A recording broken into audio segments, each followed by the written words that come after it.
Me too.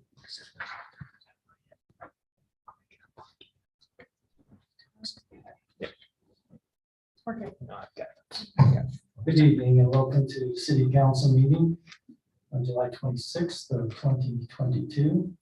Council, welcome, and those who are in the audience, citizens tonight, we welcome you. We'll begin our meeting this evening with an indication, a thought, or whatever Councilmember Swanson would like to do, after which he will lead us in the Pledge of Allegiance. Before he gets started, I would like to excuse Councilmember Ekstrom. She will not be joining us this evening. And also, I believe Mr. John Call is online with us. He's out of town, but has taken time to join us this evening. So Councilmember Swanson, if you'd proceed. Thank you, Mayor. I came across this quote from a gentleman. I don't know who he is, though I plan on doing a little bit of research to find out more about him because I sure like this quote.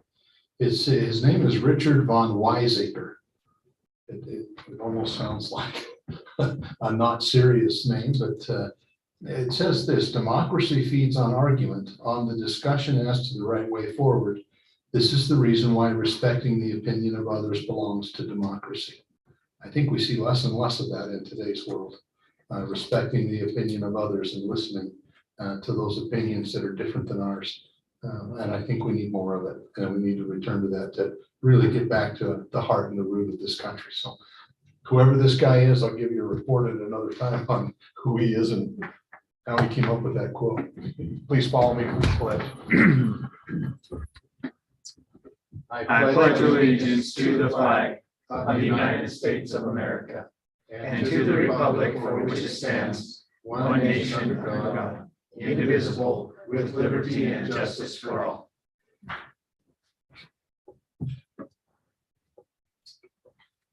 Councilmember Swanson.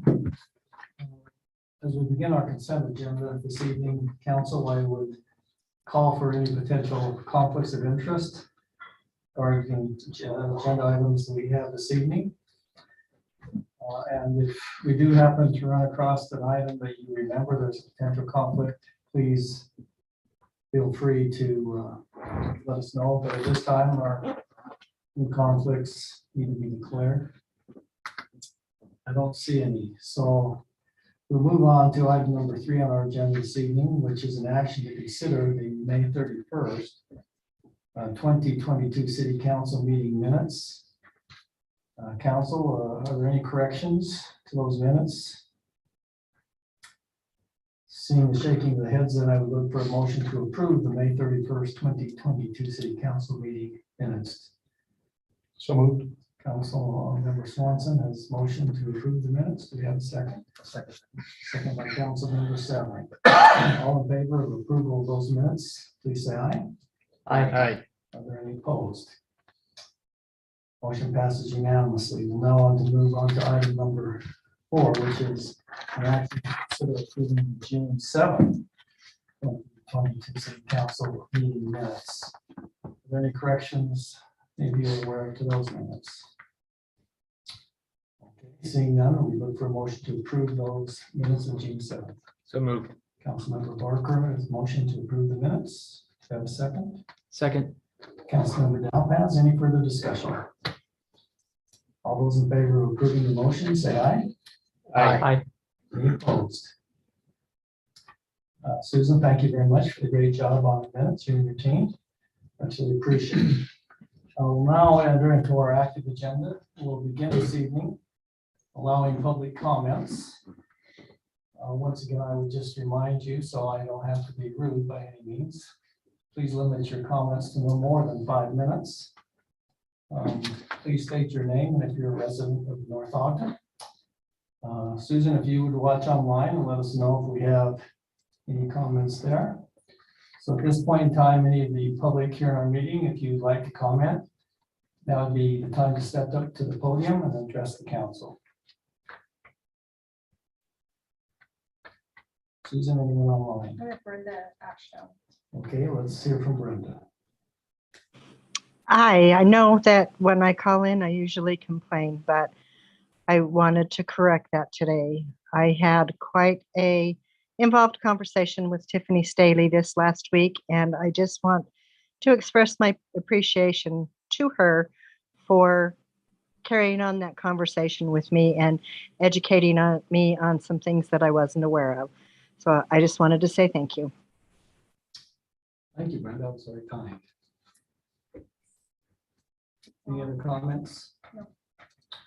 I see none here in the audience, so we'll proceed along with our agenda. We will enter the item number 6. The presenter on this will be Susan Nance. This is in regards to an ordinance annexing 9.93 acres located at approximately 3525 north, 100 west. Mr. Skadden, I think, is the developer. He is here with us.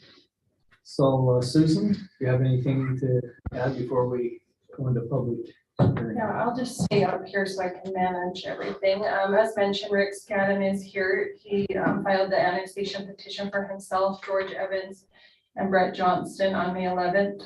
And they're annexing 9.93 acres at approximately 100 west. As you may remember, the petitioner was originally in Pleasant View City Annexation Plan. This was removed from their city on May 10th to make it available for us to add to our annexation plan.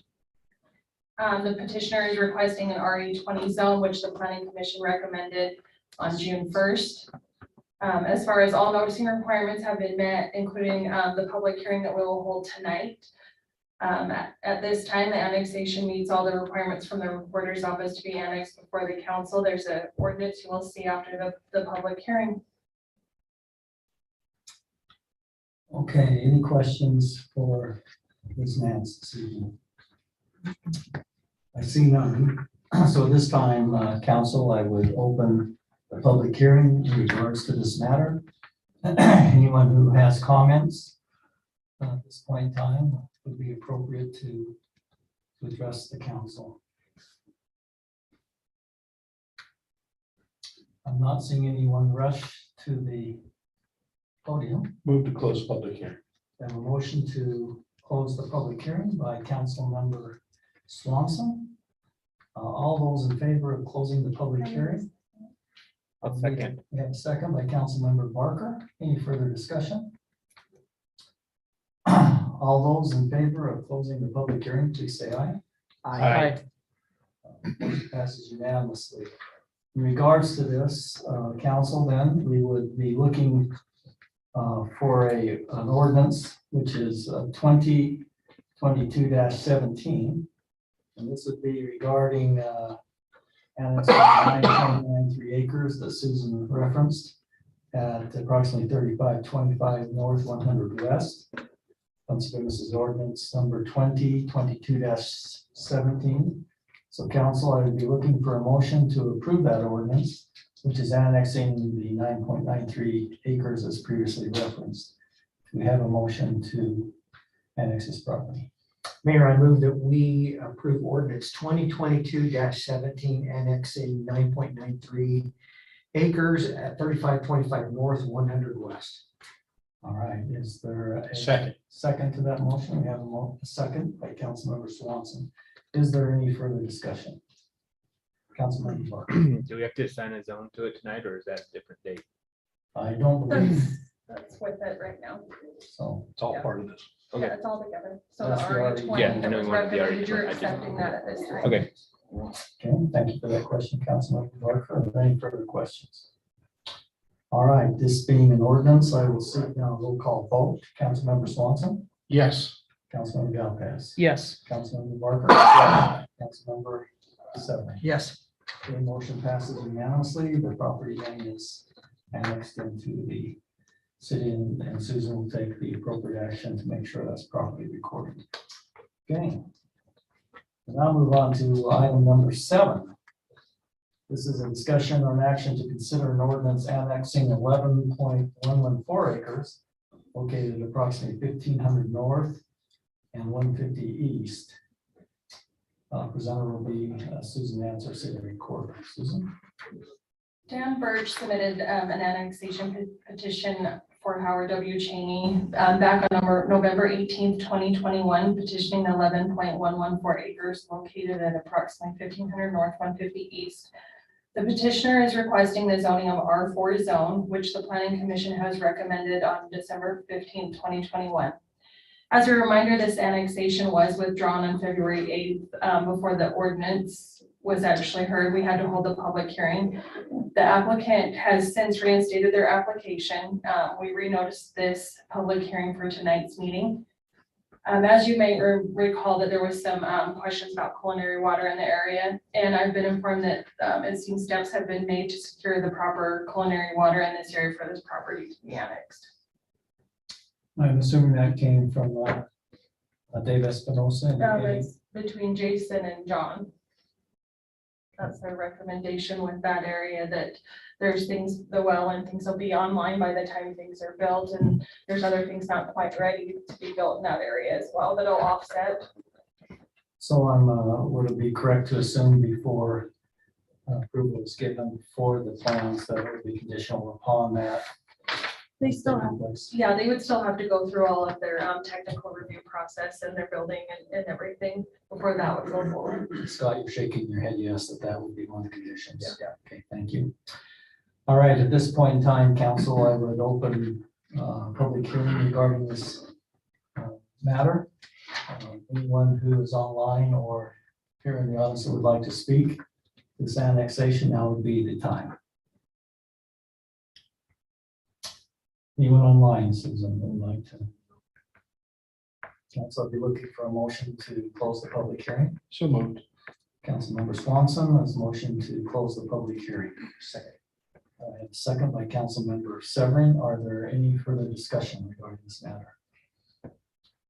Seeing none, then all in favor of closing the public hearing, say aye. Aye. Any opposed? Motion passes unanimously.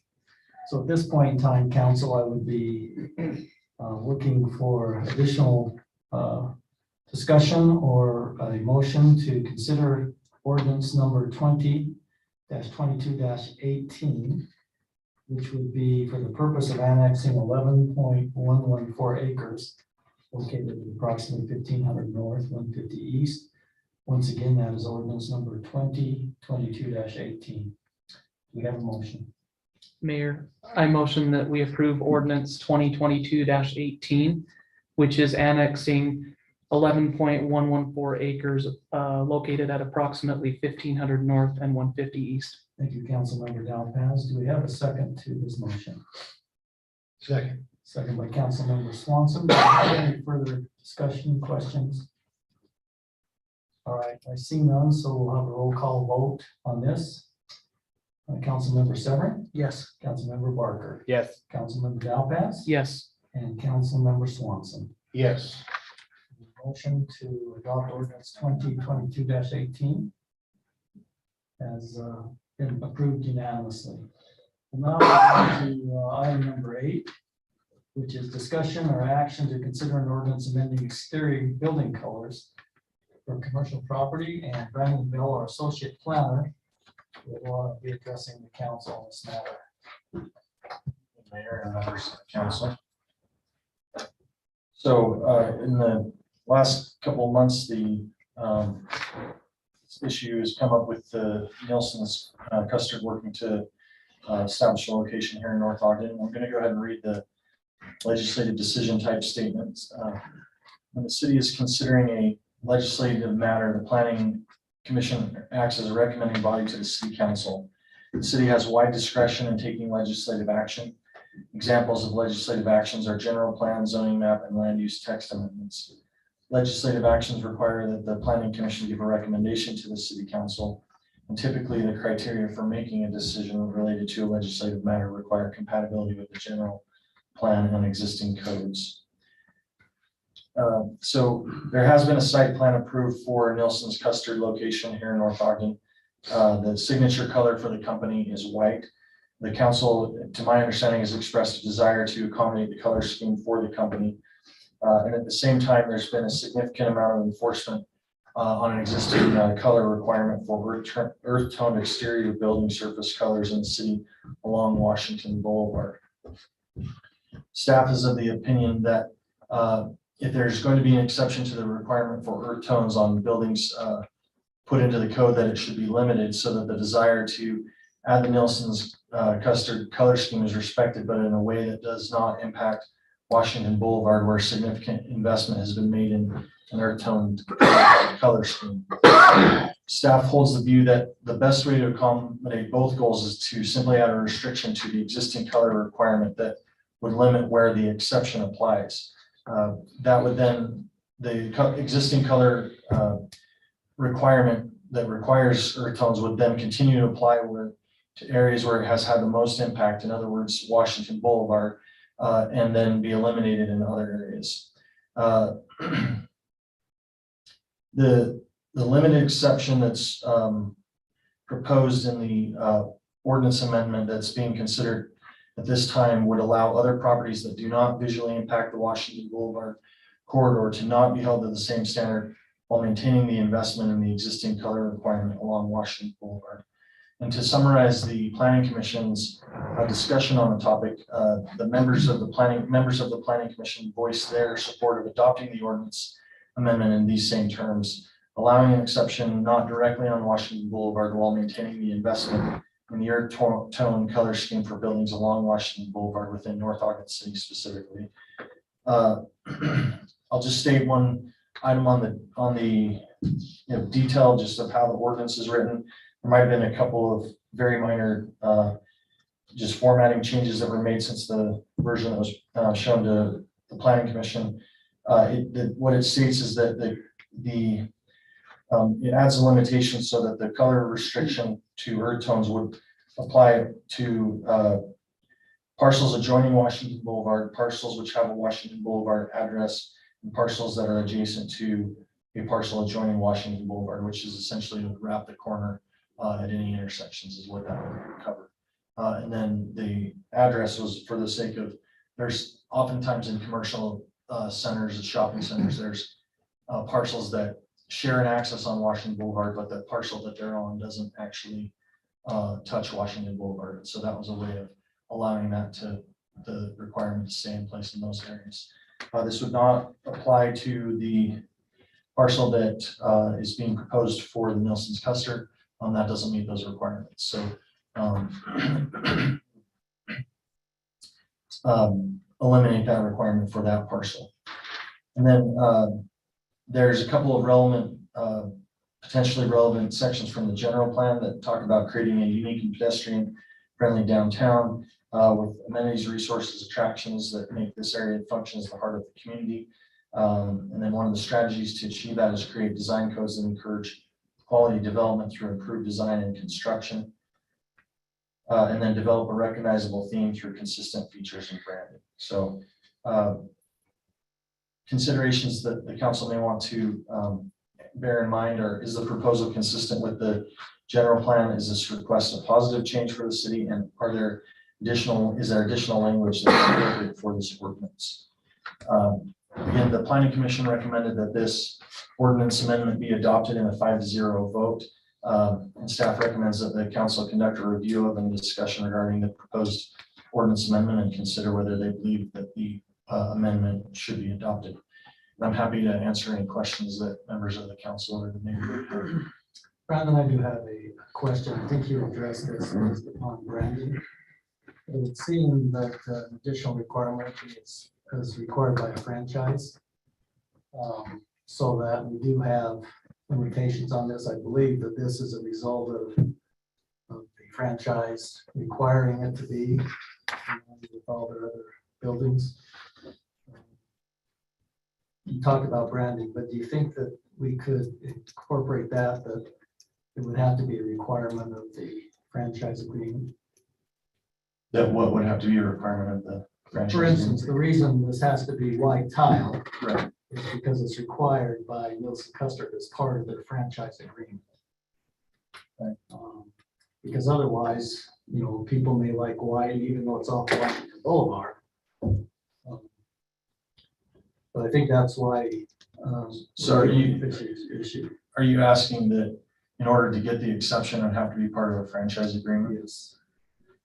I mean, that's not written in there currently, right now, the way that staff found that we were able to do that was addressing the location of this particular franchise. When I say branding from that quote from the general plan, I think that it's referring to the branding of the city actually in developing a recognizable identity. I think that's what that's referring to. If the council wanted to, they could potentially put something in the ordinance that allows exceptions for chain branding and consistent identities. Because I think Mr. Child will be developing the second parcel of this down the road too. And, to me, we're making this exception because it's required by Nielsen Custard. Otherwise, we wouldn't be making this exception, even though it's off Washington Boulevard. So just a thought, council, for your consideration. That can easily be added, I think, if you so desire. Susan has that ability if you want to like to add that in. I'm the one who amends them, so I can. That's how we do it. So council, while we have Brandon up here, do you have any further questions? We also have the applicant, I believe, in regards to Nielsen's Custard with us tonight. Do you have any questions for Brandon? Sounds like you're off the hook pretty easy, Brandon. No, I do have a question. So close. Sorry. Go ahead, council member. Well, so I'm just trying to understand, so for maybe clarity, let's say, for example, a business came in that said they had to have a pink building. That was their branding. Yeah.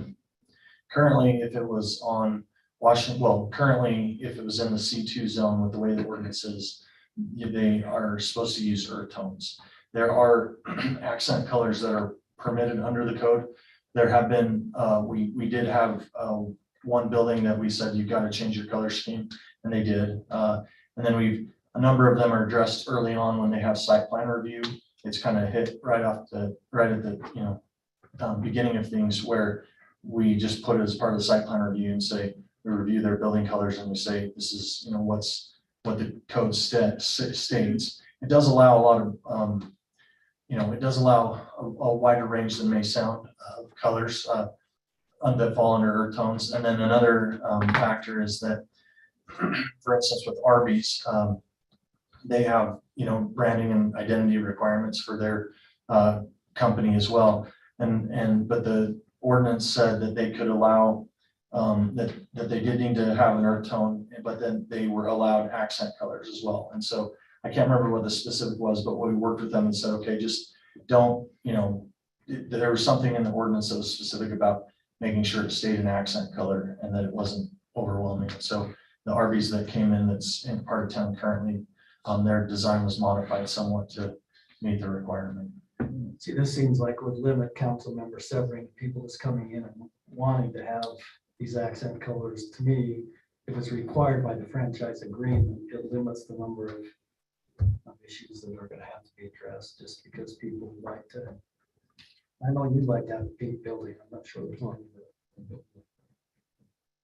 Okay, any other questions for Mr. Bell this evening? Okay, council,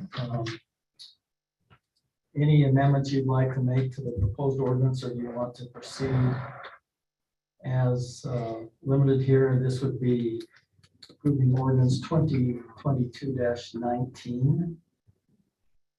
So if you want to amend it to include the requirement as part of the franchise, be considered. That doesn't mean you have to approve it, but it surely gives a hurdle to jump over. So at this point in time, council, based upon that discussion, I would be looking for a motion regarding ordinance 2022-19, which would be amending the exterior building colors for commercial properties, as explained by Mr. Bell.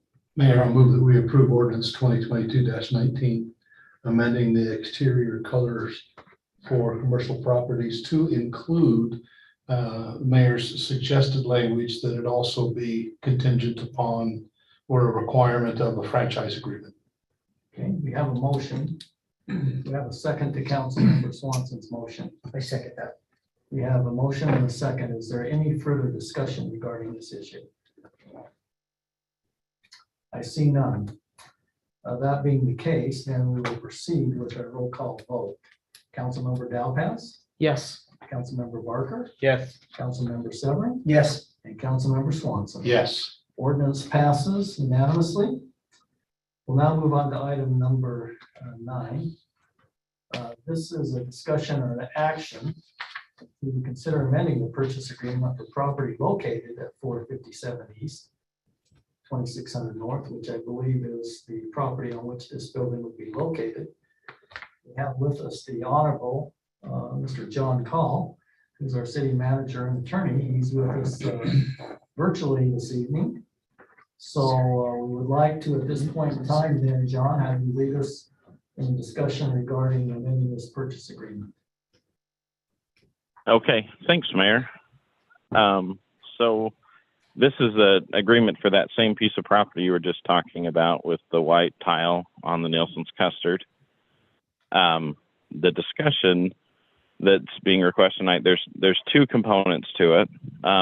One will be handled just by the council, which is talking about where the property line goes between the Nielsen's Custard and the property to the south that Phil Child is committed to purchase within the next 5 years. And then the other one, the other discussion focuses on the a request for the use of some RDA funds to help with some additional costs that exceeded the expectations of Mr. Child. And I believe he's there and he can probably answer a lot of the questions for the council. But this first part will just be discussing about the property line. And the next part will be talking about the 2 components for the retaining wall and the access road.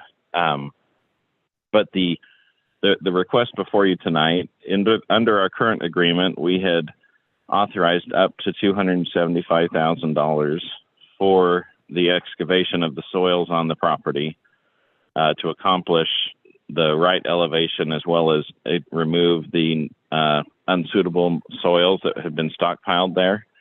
The bids have come in between $142,000 and $250,000, give or take a few $1,000s. And it's all going to be based on how much they actually have to take out as they start moving dirt. That slope is not perfectly symmetrical, and so a lot of it will be just as they get down into it. They might have some they can leave on site, but they'll have quite a bit they have to take out. So that's not a big change to the agreement because we had authorized up to $275,000, but that rolls into the other components, which are the RDA requests on the additional funds. Is there does look like there's some additional funds that could be used and still be near that $275,000 mark, although the request is to take them out of the RDA as opposed to the general fund, which would be the recipient of the funds for the sale of the property. And then the second part for the council to consider is the property line. So what's currently being proposed is that the council approve a property line that is just on the north side of the drive aisle access. I don't know, Susan, can you bring up that site plan? I have it up. Okay, so, but so on that north side, or on that line that's just north of the drive aisle, is where we're proposing the current property line be, and then there being basically an easement or a lease for the property on the south side for an amount, not a lot of money, but just enough money to cover kind of what the city would lose in property taxes while we wait for that to be developed. But the idea is that if the applicant has to buy all of that property now, he's not going to be able to float the loan because it adds so much more square footage that it's going to be problematic. But for the city side, it's also beneficial because if the applicant's going to be doing improvements on that part of the property that we still have title to, if by some unusual circumstance the property doesn't close, then we have the ability, or then we already have the improvements on the property, and the property is a little bit more marketable because we have access and we have the ability to provide the access that we need. And so that's kind of the 2 questions before the council is, are they okay with that property line where it's at? And then obviously the dirt excavation is coming in under budget, so we assume the council's okay with that. But that's going to play into that other discussion for the RDA. But maybe it's better to wait until the RDA convenes to talk about those two items. The RDA convenes on that. So basically, John, the motion is to amend the property line. Refresh the Right. council's memory on what the penalty is if Mr. Child fails to close on that second piece of property. I don't off the top of my head know what the penalty was. I'm sorry, I don't have the agreement in front of me. I think it was like $1 billion.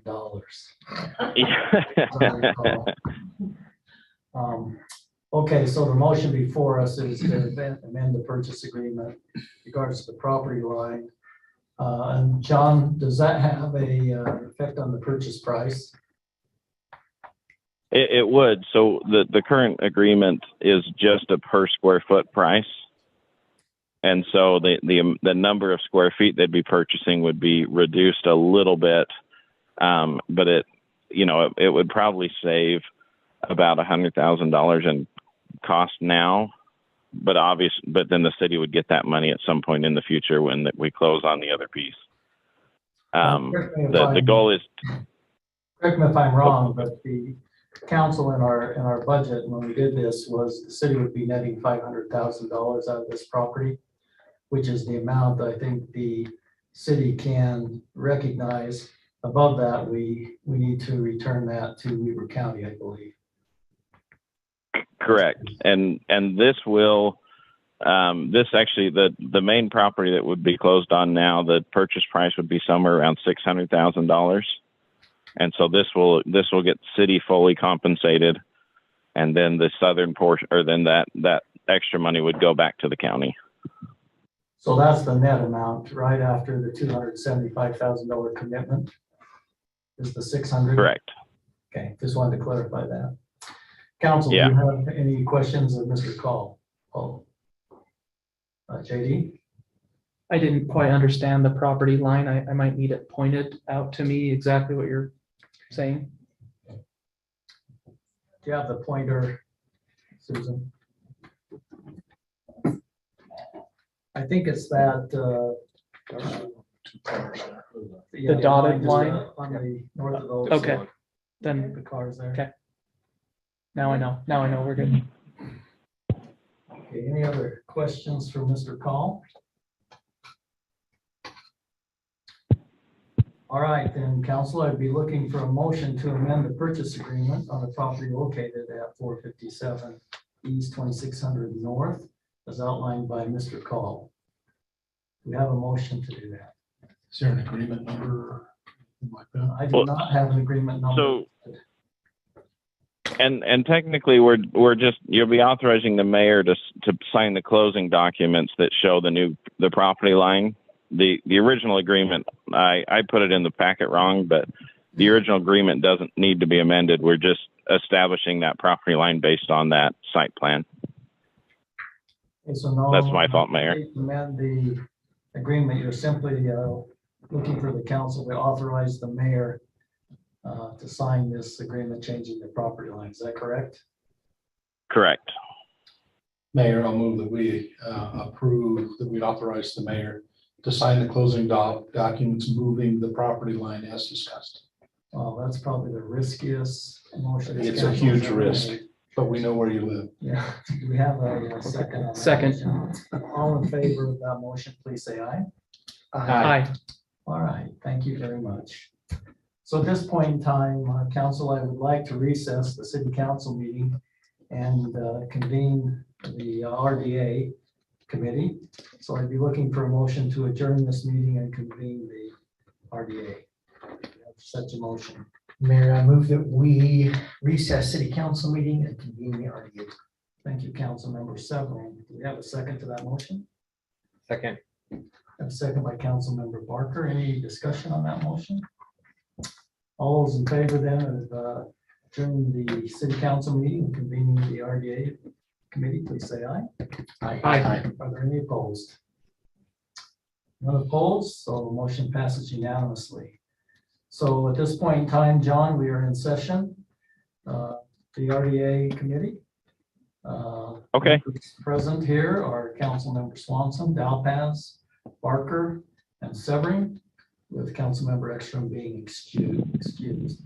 So would you like to lead the discussion in that regard, John? Sure. So this is the second part, or I guess the third part of our discussion on Nielsen's tonight. The two requests are, one, to help with the cost of the improvements for that road, that drive access aisle on the very southern end of the site plan, which is about $65,000. And then the other is for a request for RDA money to help with the retaining wall on the north end, where the drive-through, where the dual lanes will come around, to put in about a 2.5 foot retaining wall, just to make sure that the drive aisles can be wide enough. And so the question before the council, and I think it'd be good to have the applicant probably provide you some more information on this. John, may I correct that this is not a council motion? All right, yeah, have the board. The question of, is this an unexpected or an unreasonable cost imposed because of the way the ground is, and is there a benefit to the RDA, the redevelopment area, by helping fund these improvements? And so it's probably good to have Phil Child provide some information about the retaining wall and that access road. Council, we have Mr. Child with us. Would you like to hear from him? Yes. But we're a board. Not a Yes, council. board. Sorry about that. The board would like you to address them, Mr. Child, if you'd be so kind to do so. Philip Child. I live at 1353 East, 2450 North, North Ogden, Utah, and a residence North Ogden, approximately 56 years. What I put together here, in fact, if you could pull up the map again, I'll go over and show this to you. I'll try to speak loud. So originally, we were going to cut an entrance here. This is the road coming up past the Ace Hardware store from Smith's. This is 2600 North up here. We're going to cut an access here going into our parking. We talked about an access right over here coming off 475.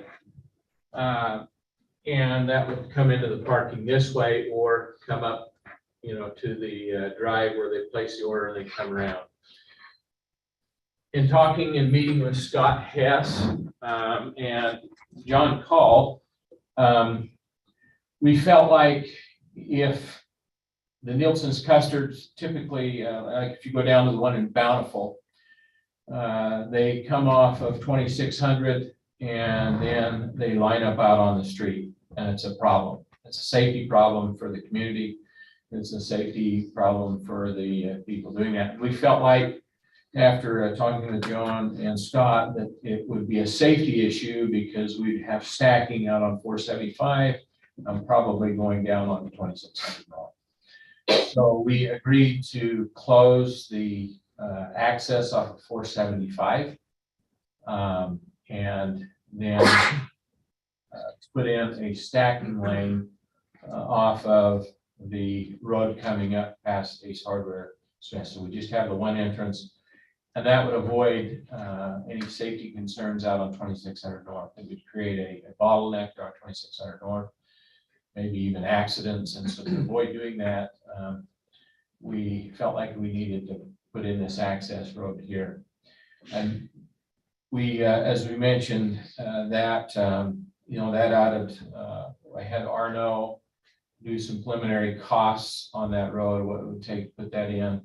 And they come up with a preliminary estimated cost of $60,215. But we feel like by doing that, again, the safety concerns as far as the city would be eliminated, and they would back out onto 2600 north over 475. So that was the reason why we were asking for some help there. That added the cost of the project retaining wall, as you can see, starts here, comes all the way up and then down to here. Due to the lot, we knew that there would be some problems there with the lot. We didn't know till what extent until we had the engineers look at it and they come up with a plan. As we dug down into the earth, there's concern with water table, so we can't put the building too low.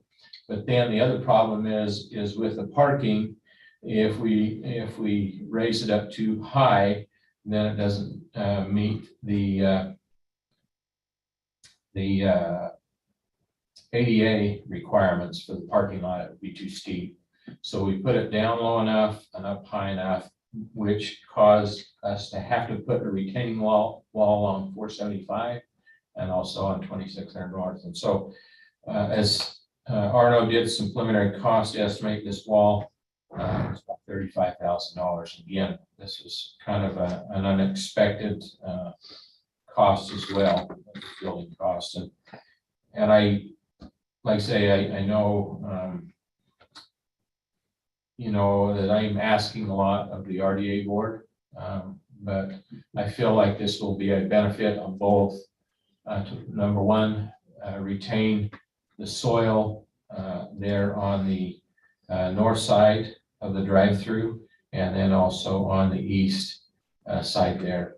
We also feel like the stacking lane will be a benefit to the city as well, as far as the safety of the community, and then also to avoid stacking out onto the 600 North. So that's why we've asked for some help on this. As you know, costs are going up, and so I felt like this was something that would be a benefit as well. So, any questions? Council, do you have any questions, Mr. Chow? Well, he's at the podium. I don't see any questions, Bill, so thank you for your explanation. Thank you for your consideration. Thank you. Okay, board, is there any discussion on this issue? Councilmember Swanson. Mayor, I think this fits well within the purpose of RDAs and the point of their existence. And I think it also helps us meet a state regulation that we have the funds of the RDA programmed and or spent by the end of next year. As this RDA is expiring, I think this not only meets the intent of the RDAs, but also helps us with that programmatizing of the monies that we have in there and that anticipate will be there upon completion. Any other comments? Councilman Belfast? I see it as a good investment for the RDA board, just from the perspective of great economic development for this piece of land in North Ogden. And I think that it should be a thriving business. So from that perspective, I think it would be wisely used. Okay. Council, let me just throw something out here for your consideration. We have authorized spending of up to $275,000 for this piece of property. I think we all want this to be successful. I would point out, particularly on the wall, we have precedents in that regard. We paid to have the wall down there by Northern Ice. Here's my concern, as you know, and I just received additional information on this. The Barker property will be closing. We will have quite a large development down there. And so I would suspect whatever we do here, we're going to be asked to do something very similar on a larger piece of property in regards to use of the RDA funds. So I'm just wondering if what we could do, we have precedents on the wall, that we would approve that, and then we would allow Mr. Child to put against the $275,000, the additional $60,000 that the council's already, the council authorized this. The board would authorize the use probably of the $37,000 out of RDA funds The remainder would be net against the property, which the proceeds would flow into the general fund.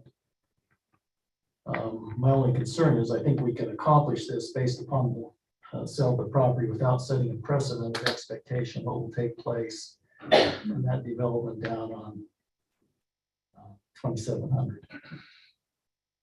But I think we can accomplish the same thing in that manner and then not put ourselves in a situation. So just thought for your consideration. Because I do believe, even if it's on the high side, which I know Mr. Child will, I've known him for a number of years, and he'll make sure that it's below $250,000. You can step back up to the. The other concern, and I don't know if you noticed it on the second page, as far as the second half of the lot here, that's also a very high water table. It's higher than this piece up here. And so we don't know, just in looking, we had the Arno look at that with the engineer, and that is going to have to be built up as well on that second lot. And so he figures that they may have to put 2 feet of structural fill on the second lot, which would be the second purchase in 5 years, and he estimated a cost of $74,000. The other thing that we don't know yet, when we did a bids from the 2 different companies, on the first side up there, we had one that was very low and one that was very high. And the difference is in the cubic yards or the amount of soil coming out. We felt like, as far as on this piece, the top piece where Nelson Custard will be, we felt like we would actually ask them to do a not to exceed cost and track the export of material coming out. And then that way, because there was such a big difference in the 2 bids. So one of them obviously has either figured wrong, possibly the number of truckloads of soil that will have to come out and soil that would have to come in, versus the other one that was a lot higher. So, but we won't know that until the time that we figured we'd ask them to do a not to exceed cost and track the export of material. And hopefully we get an accurate bid. Again, on this, and I've asked Arno on this project too, to make sure that, again, because they know how much money that you have allocated to this, and we don't want to be foolish in any way and spend money that we don't need. But we've asked them to be very careful. But in looking at both of this, I'm concerned on the second lot, if we use it all on the first lot, now in 5 years, coming in 5 years, then I wouldn't have any, money for the second. And so that's why we asked, for the RDA monies. And again, Mayor Ruby, I know what you're saying there as well. The other thing that John, that we didn't mention on the second piece of the property, and when we talk purchase price, we are willing to be able to lease that strip there with the car, where the drive lane would be. We would lease that, to help with the taxes, the city on the taxes. The other thing that I indicated to John, that we would also be willing to take care of that lot, keeping it, the weeds cut down, and also keeping it clean from debris. If you go over there on the lot, there's a lot of debris. Most of it's trash that has either been put there, or sometimes you probably notice we have a homeless population that's across from us, and sometimes they go in there and sleep and leave their garbage there. So, but we'd be willing to also keep that lot clean until the time of purchase that as well. So those are a couple of things that just we'd like you to consider as well. So anyways, thank you. Any other questions? Board, any other questions? Mr. Child? Okay, so just to clarify the ask. As a reminder, we have authorized up to $275,000 to make the property a buildable lot. There's surely some unknown costs in that regard. I think we calculated what we believe the sales tax will be, and I think that's important as we look at the investment we're making, what the return is on that in sales tax. So the ask is for the $67,000. Is that, I don't have that in front of me. On the, It's for the wall of 37. yeah, the wall was 37,000, or excuse me, 35,000, and the access lane is 60,215. So a total of 95,250. Councilmember Swanson. Mayor, a question for John. John, can you hear me? Yes. Okay. Can the board authorize an up to amount? Yes. Thank you. Mayor, what I think we should consider is that we authorize up to the 96, encouraging Mr. Childs, sorry, a very close friend in Arizona named Phil Childs, that we authorize the up to 96 with the encouragement to try to do everything inside that 275 that we've already committed, other than the 35 for the retaining wall where the precedent is. And then, and I'm sure Mr. Childs will do that. So just so I understand that, Councilmember Swanson, for instance, if Mr. Child gets the excavation done for, say, 200, and he has 75 left, we would take 21,000 out of the RDA funds to cover the entire cost of the excavation. No, we would cover the 35 for the retaining wall like we did over at Northern Ice. And the remainder, we would hope would come out of the 275, is that what you're saying? Yes. Okay, so out of the RDA, the board would be approving tonight expenditure of $35,000 for the wall. Up to 96, because if the excavation came back and say it ate up the entire 275, we would be authorizing But the if it 90. doesn't, it would be netted against Correct, the 96 authorized by the board. correct. Okay. That way, if worst case scenario, it's covered, best case scenario, not all the RDA authorized funds are used. Councilmember Valdez. This question's for John, if he remembers, off the top of his head. Do we remember an approximate cost for what it was over at Northern Ice to do the wall? That's a good question, because this wall looks a lot bigger, and it was $60,000. That's correct, Mayor. So 60,000 for the Northern Ice one? Yes. Thank you. Any other questions? Members of the board? Is this option okay with you? Yeah, it is okay. The concern I would have, though, would be on the second piece. Because we know that we're gonna have to bring fill in on the second piece, but that wouldn't be for 5 years. Now I realize also if I use up the full 275,000, there's not gonna be anything left for the second piece. That is correct. But Well, we could address the second piece at that time, but yeah, you could be correct. It might be good to, while they're here, just have them excavate the whole place.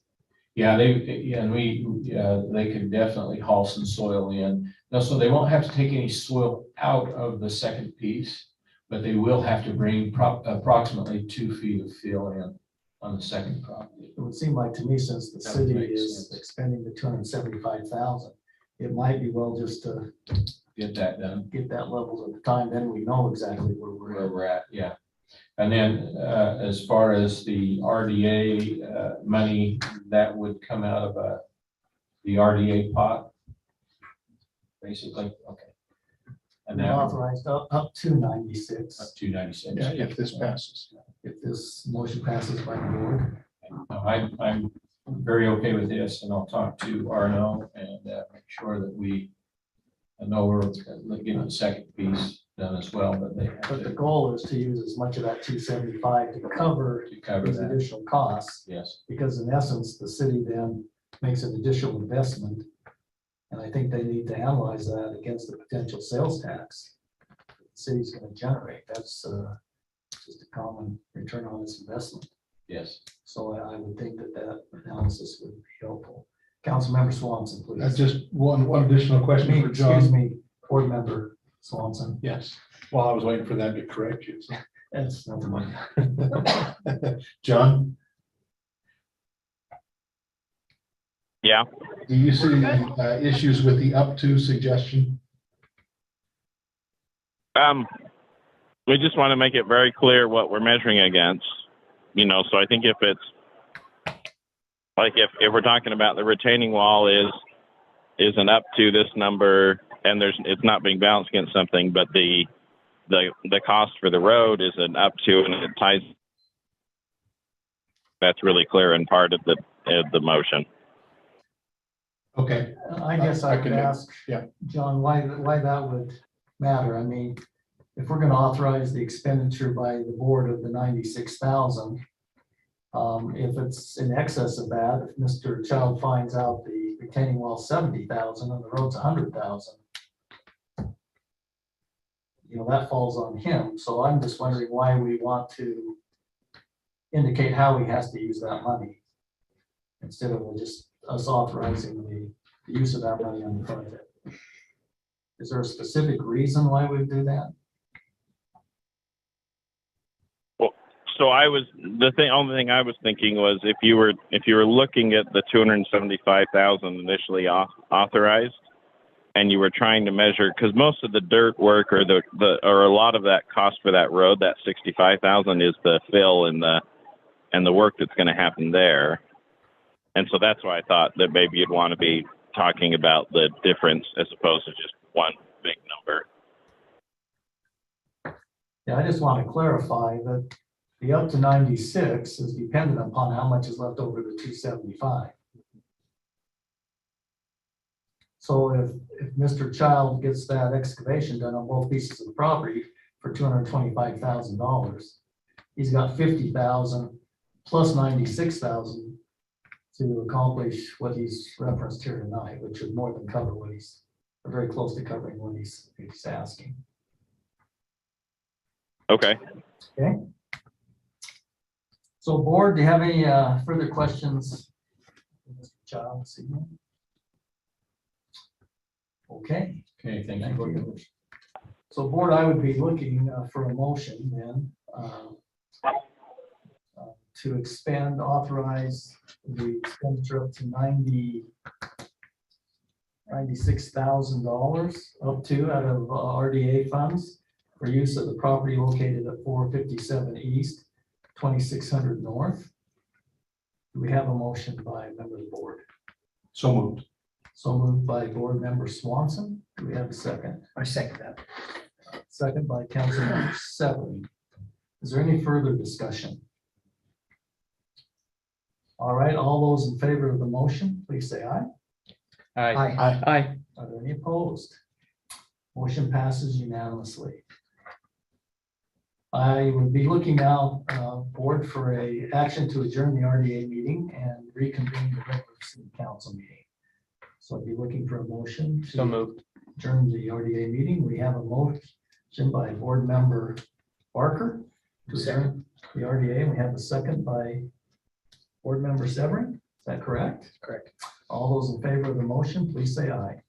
Aye. All right, thank you very much. We'll move on to number 11 on our agenda. This is a discussion or action to consider a resolution to appropriate unclaimed property for public use. I think this is an annual motion we go through. This would be resolution 09-2022. This discussion will be led by Mr. John Call, our city manager. John? Thank you, Mayor. So this is a similar thing that we do about every 6 months to 12 months, depending on what we have in our evidence lockers. And this is just basically, this is not stuff that was part of a crime or part of a criminal case. It was typically stuff that's been lost or found or has been surrendered and not claimed. And so the list that's attached to the resolution is a list of everything that there'll be that's specifically identified as whether it's going to be destroyed, donated, or what we're going to do with it. But state law just requires us to post something or post in like 5 different spots in the city, as well as do an advertisement on the public notice website. And then after we've done that for enough weeks, then we can either destroy, donate, or throw away the items that don't have any real use to the city. Okay, I think there's a list, as I recall, in the packet. Comprehensive list. So, council, do we have a motion to approve the resolution 09-2022, which is to appropriate unclaimed property for public interest use? Mayor, I move that we approve resolution 09-2022, which is to appropriate unclaimed property for public interest use. Councilmember Valpas, do we have a second to that motion? Second.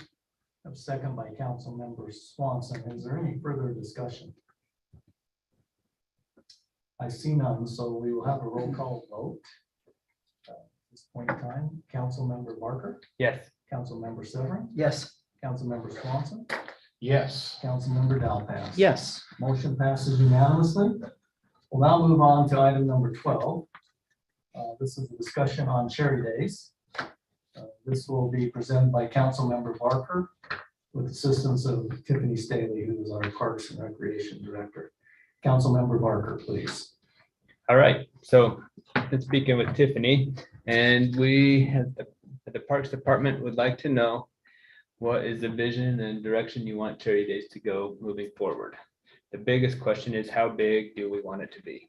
Like, what is your expectations? And a little background, and I see that there's a Pleasant View City Council member in our audience, but Pleasant View and North Ogden spend roughly the same amount of money for Cherry Days and Founder's Day between the day in the park and the fireworks. Tiffany forwarded me an email last week from his down in Vineyard, where their cities are advertising, go to other cities' events on the major holidays. So like the 24th, they were saying, go to this event for fireworks. Other cities tell people to come to Cherry Days on 4th of July because we have Cherry Days. So if we're gonna do the same type of activities, we should actually be increasing our budget because we have big turnouts at the park, our parades well attended. We have a lot of, so we'd like to know what the council's thought process is. Okay, council, we'll open this for discussion. I am going to ask each council member to comment. And Councilmember Swanson. I'd be happy to go last. I know you'd be happy to. And you can come around and make additional comments. But, Can I make one more comment? I remembered. okay, Councilmember Barker. Well, on our the message boards over in the park, the very first Cherry Days was held in 1932, was actually on July 14th. It did not start out being on July 4th until. Wait a minute, I'm confused. I thought it was the city's obligation to have a parade. Okay, and that's what we want to talk about. Do we want to keep it on July 4th? Because it has not always been on July 4th.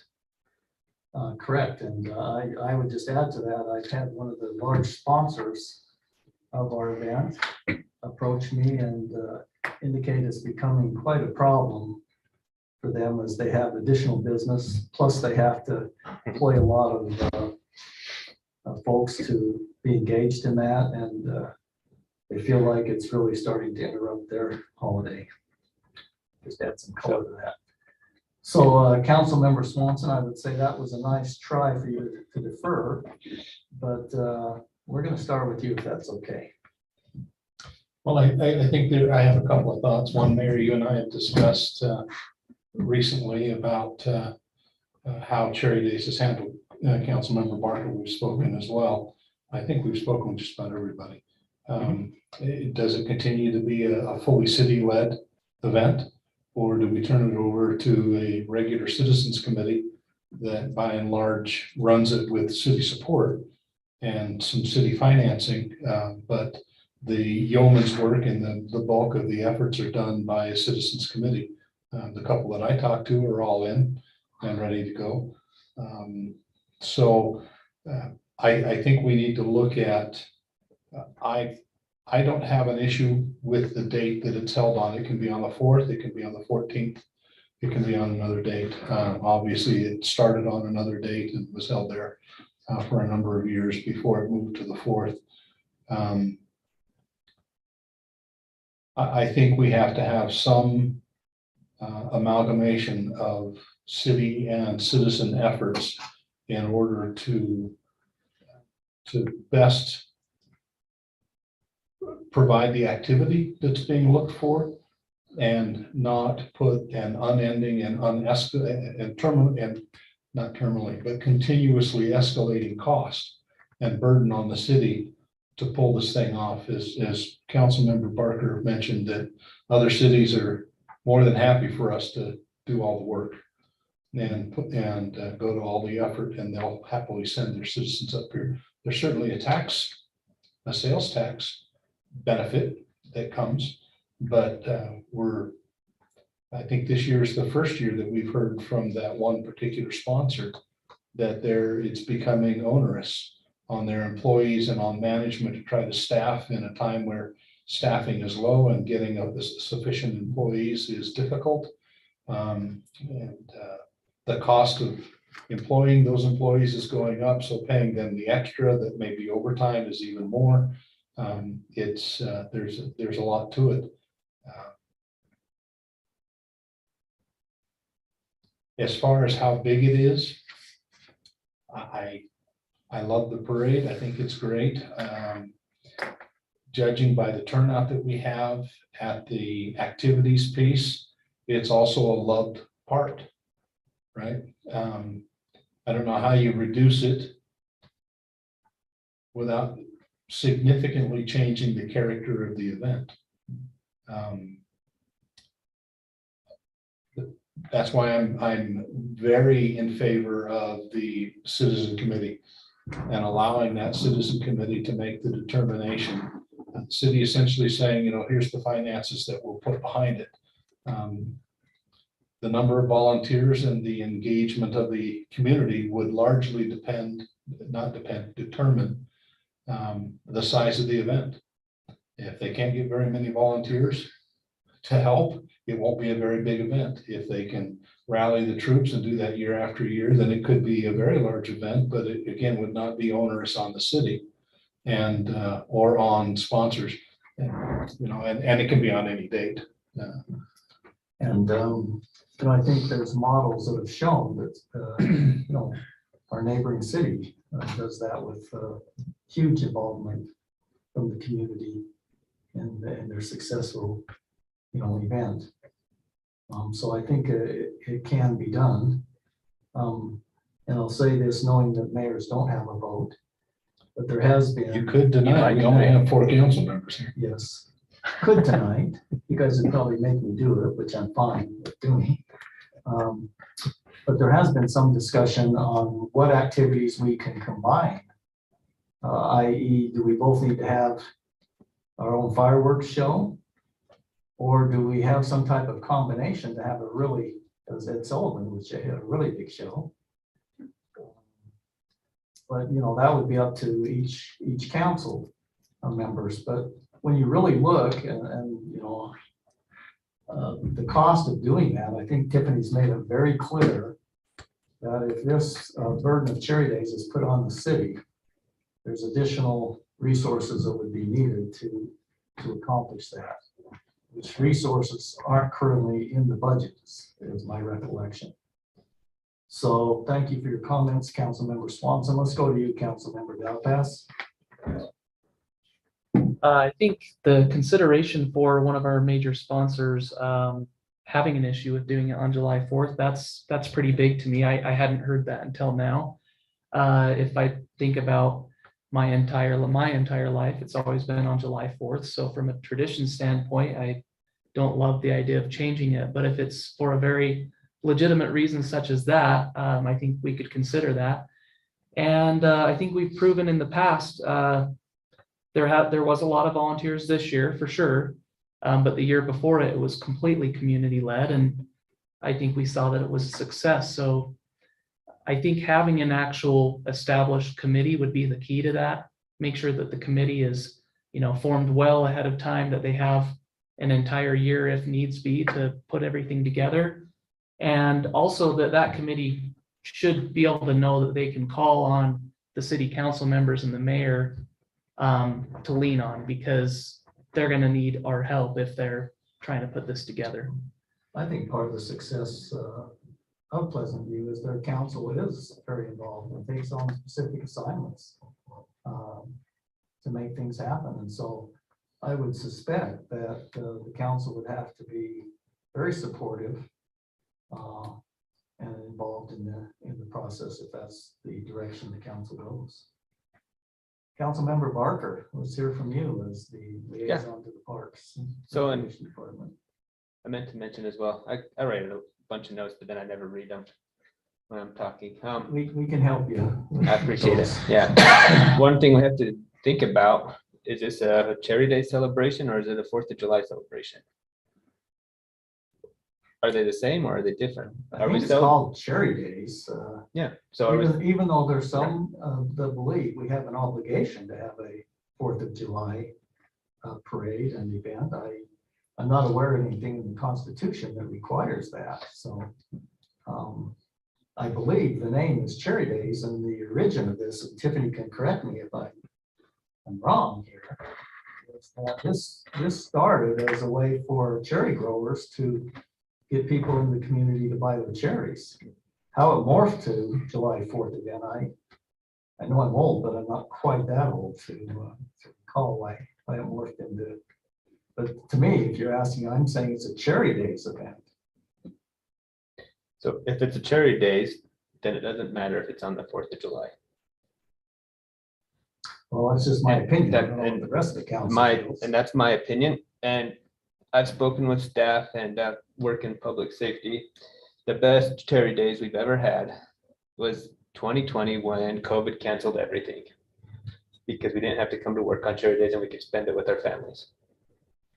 So if we have it on 4th of July, it is extremely difficult to get staff to actually want to come to work and help with an event, because we're asking them to leave your family at home. They're all off and they're celebrating their own parties, their own barbecues, but we need you to come to the park and work. So I'm not saying that's the only reason, but if we did it the Saturday before the 4th of July or the Saturday after, it's a lot easier to get staff. It's a lot easier to get volunteers. It's a lot easier to ask the community, come volunteer for Cherry Days. If it's on the 4th of July, leave your family. We need you. If it's not on Cherry Day, if it's not on the 4th of July, it's a lot easier to get volunteers. Okay, thank you for your comments. Councilmember Severie, have anything you'd like to add to this discussion? Well, there's not a lot, but I was under the impression that the employees from the city were actually volunteers. They're not. I don't think you could We do paid that them. because the labor laws Yep. require payment. So Tiffany, you can correct me, but I don't think it's volunteer. If it is, we got a problem. They're paid holiday pay for the holiday plus time and a half for working. So it's fairly expensive for employee involvement from the city. It's not volunteer. We'd have a problem if it was. So, okay, so maybe I want to have that clarified then. So Tiffany, the individuals that I saw working at Cherry Days were not, they were volunteers because they knew they were going to get additional pay? Or they were, yes, you are going to volunteer and we're going to pay you extra? A little bit of A both. little bit of both. A little bit of both. Volunteering and voluntold. Volunteering. Army. And your Army paycheck will members show. volunteering. You know, I can see Councilman Barker's point on July 4th. On the flip side, we're really not a charity producing community anymore.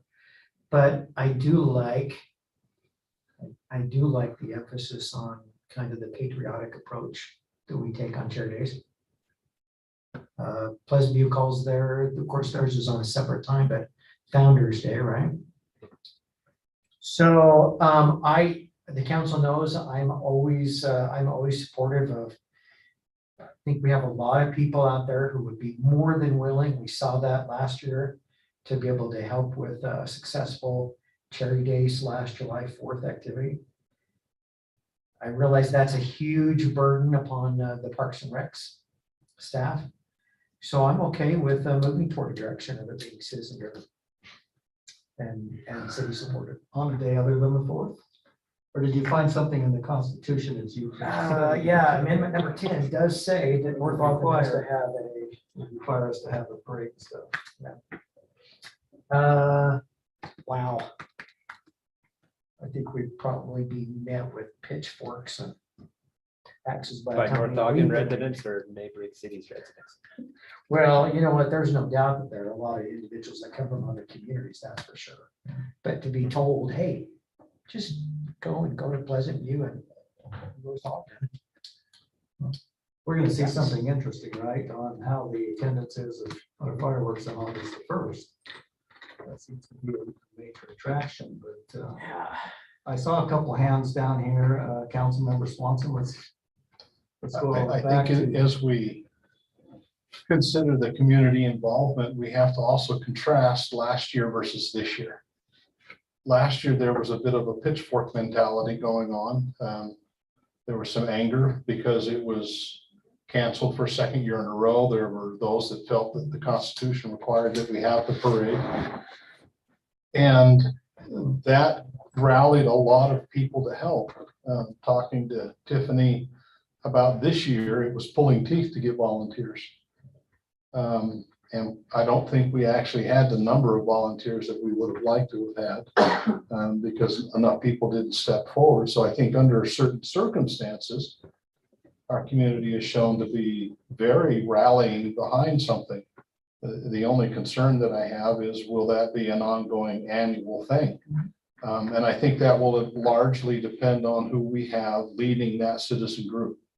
That we have to have some dynamic couples, some dynamic individuals who are well connected in the community, well respected, and are leaders and go-getters, and will drive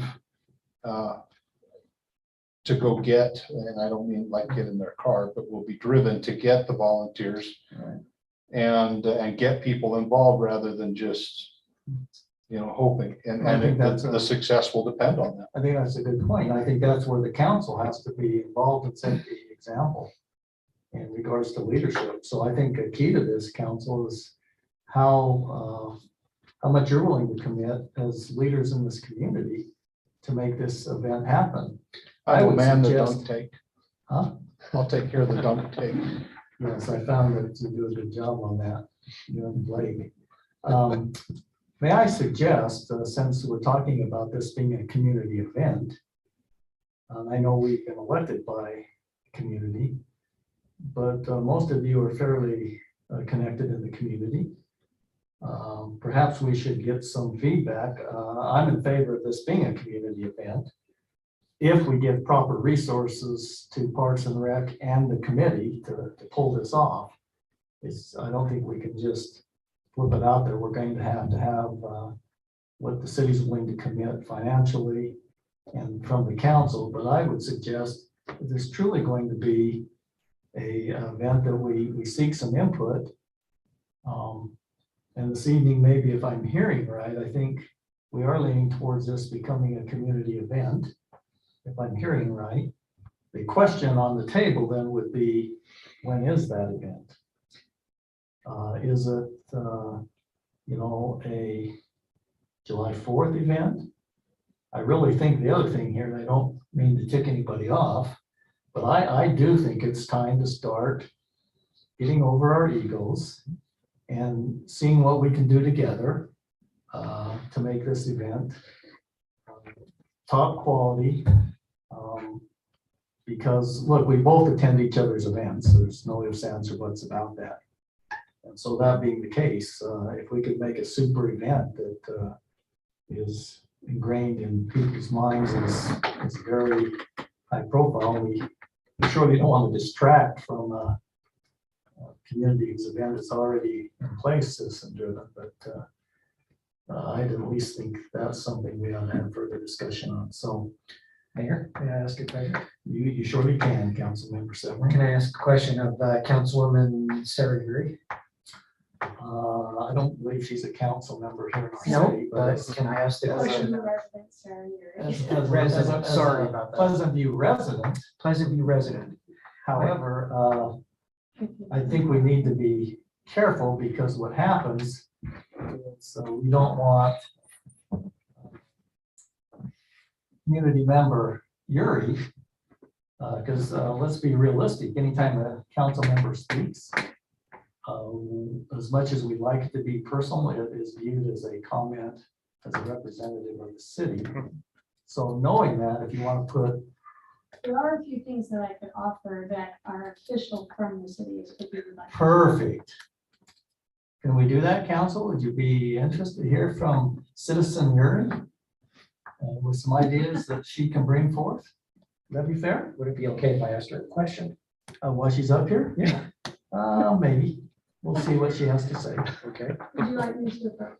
Please. Okay. And then I would like to hear from Tiffany, her thoughts too. So you guys have us state our name and address. Just if you're a resident of North Ogden, Okay, yes, state your sorry. name. And we know you're not a resident, No. as much as you'd like to be, we know you're not. So We're all go good, ahead. yeah. No, Councilmember Barker came to our follow-up meeting with Founder's Day. We, just go over how each event went. And just some clarification on how we do it in Pleasant View. It is council-led with community support. And community and staff support, I should say. It's kind of an understood thing that even though ours is on the fourth Saturday, this is just how we do it. You guys don't need to do it this way. But on the fourth Saturday in June, that's when we always have our celebration. City staff knows that that's coming up. They will get paid time and a half. We do have a budget, and I'm happy to tell you what it is. It's not a very large budget, and so our budget actually was just increased for this next fiscal year to 52,000. But when I got on council, it was around 30. And then that's it. And the bulk of that has always gone to fireworks up 20,000. And then everything beyond that. So if we wanted to have something done and it didn't fit within the budget, then it was up to that person. So like each of us have a charge of being in charge of an event. So for instance, I do fireworks. I arrange with the fireworks company and, get the field. When we had it at Weaver High, now we do it at our Barker Park. So I have to get the lights and all those things and work with Public Works. And then I get the band and all of those things. And so like after parade stuff is something that I lead the charge of as well. So a city staff member, our rec director, we only have one. We're very limited on what we're able to do. So, anything beyond what we can spend is I have to go out and beg, borrow, and steal. Not steal, or borrow, but beg. Anyway, for people to come and help us. And we also get volunteers to come help us as well. So each council member has an assignment and they are very much into it. And if that council member doesn't do it, it doesn't get done. So they're over the breakfast and the race and we also work with city staff. And so like the treasurer helps us with our advertising and all of those things as well, and our recorder. So city staff knows on Founder's Day week, everybody rolls up their sleeves in there to work, and that Saturday, everybody helps. They do get paid time and a half though. So Councilmember Barker and I talked after the meeting about the possibility of combining our shows. I can tell you right away that Pleasant View, much like North Ogden, you feel very, very proud of your celebrations. You want to have your own as well. And we're not opposed to doing things together, but our fourth Saturday is kind of like, well, that's when we're going to do our fireworks show, just as a note. And Councilmember Barker and I talked about where could we possibly combine and make it work. And I don't know what, if you have changed your mind or your thoughts since we talked about how that would look. Beaver High has an artificial turf field. They kind of ruined all of our fun. So in order to have fireworks up there, you would have to have people around the perimeter. There is no food. There is no drinks. There are certain shoes. There is no tents, stakes, whatever. You would have to inspect everybody that came up to that field in order for them to be on that field and to watch a fireworks show there. So that's number one. And they're very, very cautious because of the fire of what would happen to their field. Okay, so if we can't do it at Weaver High, where would we do it? Our Barker Park is really limited in space. We do have other parks, then logically, it would say, oh, it's no big deal to go to Pleasant View Park. That's not where the band is. That's not where the party is. So there's places for people to go. But you have to just think about logistics of combining one large show. It'd be really cool. Or put about 2 shows in one day. Just split the fun. And then talking to Ryan about that, and I said, would that work with your department and making that work and stuff? And he seems to think that that might be a possibility.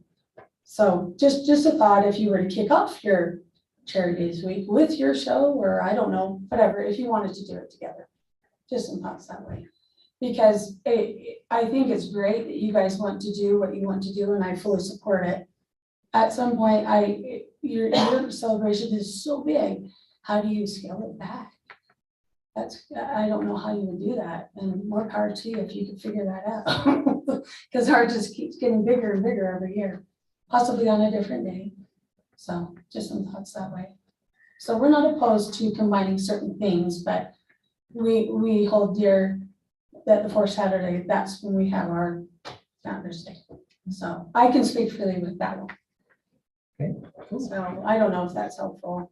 Well, that's helpful. We appreciate the input there. Yeah, but it's very much, the council is very much involved. They have to be, we don't have the money not to be. And there's also certain rules and things that have to be followed if it's a city event. You can't just say, we're gonna give you public money, go forth volunteers and do what you like. It has to be done in a very, as you all know, that money has to be used in according to state and city laws. Of course, still has to be overseen by the council. Exactly, Taxpayer exactly. money. Yeah, and so very We much would so. just set a budget and have reporting back. Exactly, and if they wanted to do certain things, it's not so much that, no, you can't, but this is how you have to do it. Yeah, so. I know we're looked at the Wild West, like the Wild West over here. But, Oh, well, please, come hang out with us. Anything So- else, Sarah? I don't, do you have any questions if you'd like to ask me, or? Council members, do you have any questions, Sarah? Actually, I still do. Okay. So my question would Okay. be, because I've never ever heard, we obviously have expenditures on behalf of the city for Charity Days. Right, What do we make back in revenue? That might be Tiffany, but Pleasant View does the breakfast, and then don't they also do a salmon dinner? yes, we actually lose money. What's that? We don't make any money at all on Founder's Day. Oh, really? Okay. No, we have charged $10 for a salmon plate for the last 25 years. I was just Truly, thinking truly. if you guys did that and it was actually a revenue, not necessarily a revenue producer, but. We don't even break even on compensate that. salmon. We don't even break even, truly, we don't. That's almost like a gift. Does that make sense? As we love you, whatever. But salmon, fireworks is the big chunk. And then salmon, we do charge $10 a plate, and you'll get your salmon, your potato, your salad, your creamy, and your drink. But we get all of our soda donated from Admiral Beverage. We get the salmon at cost for a vendor. Nobody donates anything to that at all. We get all of our potatoes and our salad and condiments at cost, whatever the vendor can get from their suppliers at cost. And then sometimes if we're lucky, and like this last year, we have a particular individual who has a connection with a very large retailer, they donated plates, utensils, and things like that to it. So it's a lot of, do you want to be a sponsor? Do you want to donate? If, you know, in order to provide, like, for the medals for the race. The breakfast, all those items were donated by a vendor, not by us. But the fireworks, 100% is us. Nobody sponsors those. The salmon, 100% is by us, but at cost of what it costs the vendor. Now, Sarah, I don't want you guys thinking about going to carp instead of salmon. Oh, heavens, no, that would I be just wanna- sacrilegious. You I wanna just wanna talk about a make sure. sacrilegious thing. I just wanna Tell make people sure. we're not gonna have a salmon bacon. You'll watch our city go, what? Because it's a tradition. We've had that for 30 years, People do like tradition. believe it or very not. much so. And Okay. so Any other it's hard when you questions? change things. Well, thank you. My question was just to see if you guys actually use the salmon bake as a revenue maker. Heavens, no. No. No, we don't make any money on Founder's Day at all. In fact, we're lucky if we, I know we don't break even on the salmon. We do $10 to make it so that we can at least do it. Right. At some point, we might look at it, you know, we can only, like I said, when I was elected, this is my 7th year in council. I think our Founder's Day budget was close to 30,000. Now, because we just finished our budget, you know, for this next fiscal year, we upped it to 52. Did you notice on agenda item number 18, we're actually annexing Pleasant View into North Ogden? I know, So- and I know why. So thank you. Good, that little piece. And so, no, we don't. It's Founder's Day is all about what can we make for the residents for free? But we don't do it at large scale like you guys. You guys do amazing. Your cherry days over in the park is like, wow, that's amazing. And then new council members come on in Pleasant, and they're like, oh, we want to do these booths. We can't, not unless you go find people to do it because there's not enough staff. I think about when our city gets to 42,000 people. Oh, I know. I came over and I took a video and I was like, wow. Yeah. Wow. grow, right? And I don't know how your staff does that without a tremendous amount of help. Wow. So, all right. So I don't know if Councilmember that's helpful. Did you have any other questions for Citizen Yuri? Well, I was kind of curious when Tiffany, I'm just kind of curious to know what our expenditures generally are and if we make, because I know we were selling tickets To, to be able to do activities at. yeah. So Well, we are going to hear from Tiffany now. Yeah, so just as you know, moving forward, we're happy to do what we can with you, but we hold kind of sacred our Founder's Day. Sacred is maybe not the right word, but. I just don't know how you're getting away with it, with the Constitution requiring a July 4th parade. I'm confused. I do wonder what you guys will do if you change it. What will people do? Actually, Ryan and I had a good suggestion on the 4th of July. Yeah, Do you well, I want me think, to bring it up or do you want to? We'll talk about it. Okay. yeah, I think we're just, open for ideas of discussion. Tiffany, would you like to make some comments here? I think you've heard from the council. So every year after an event or after charities in this situation, we take a look at the event, how things went, how we can make improvements, the feedback that we got for years in the future. And the biggest comment that we get regarding charity days from people who would like to see something different is that they wish it would go back to the hometown feel of what charity days used to be. And so as we considered that with a lot of other things, our department thought through, well, what made it feel like hometown? And a lot of the comments, we've tried to recreate a lot of those things that felt like hometown. But what it came down to for a lot of the people who have commented was just the size of the celebration.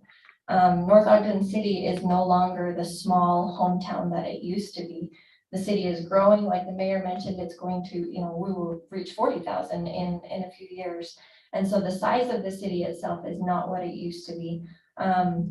But one thing that we did consider, as I've heard from other cities and from residents, is that because our celebration is on the 4th of July, which is a national holiday, almost everyone has the day off.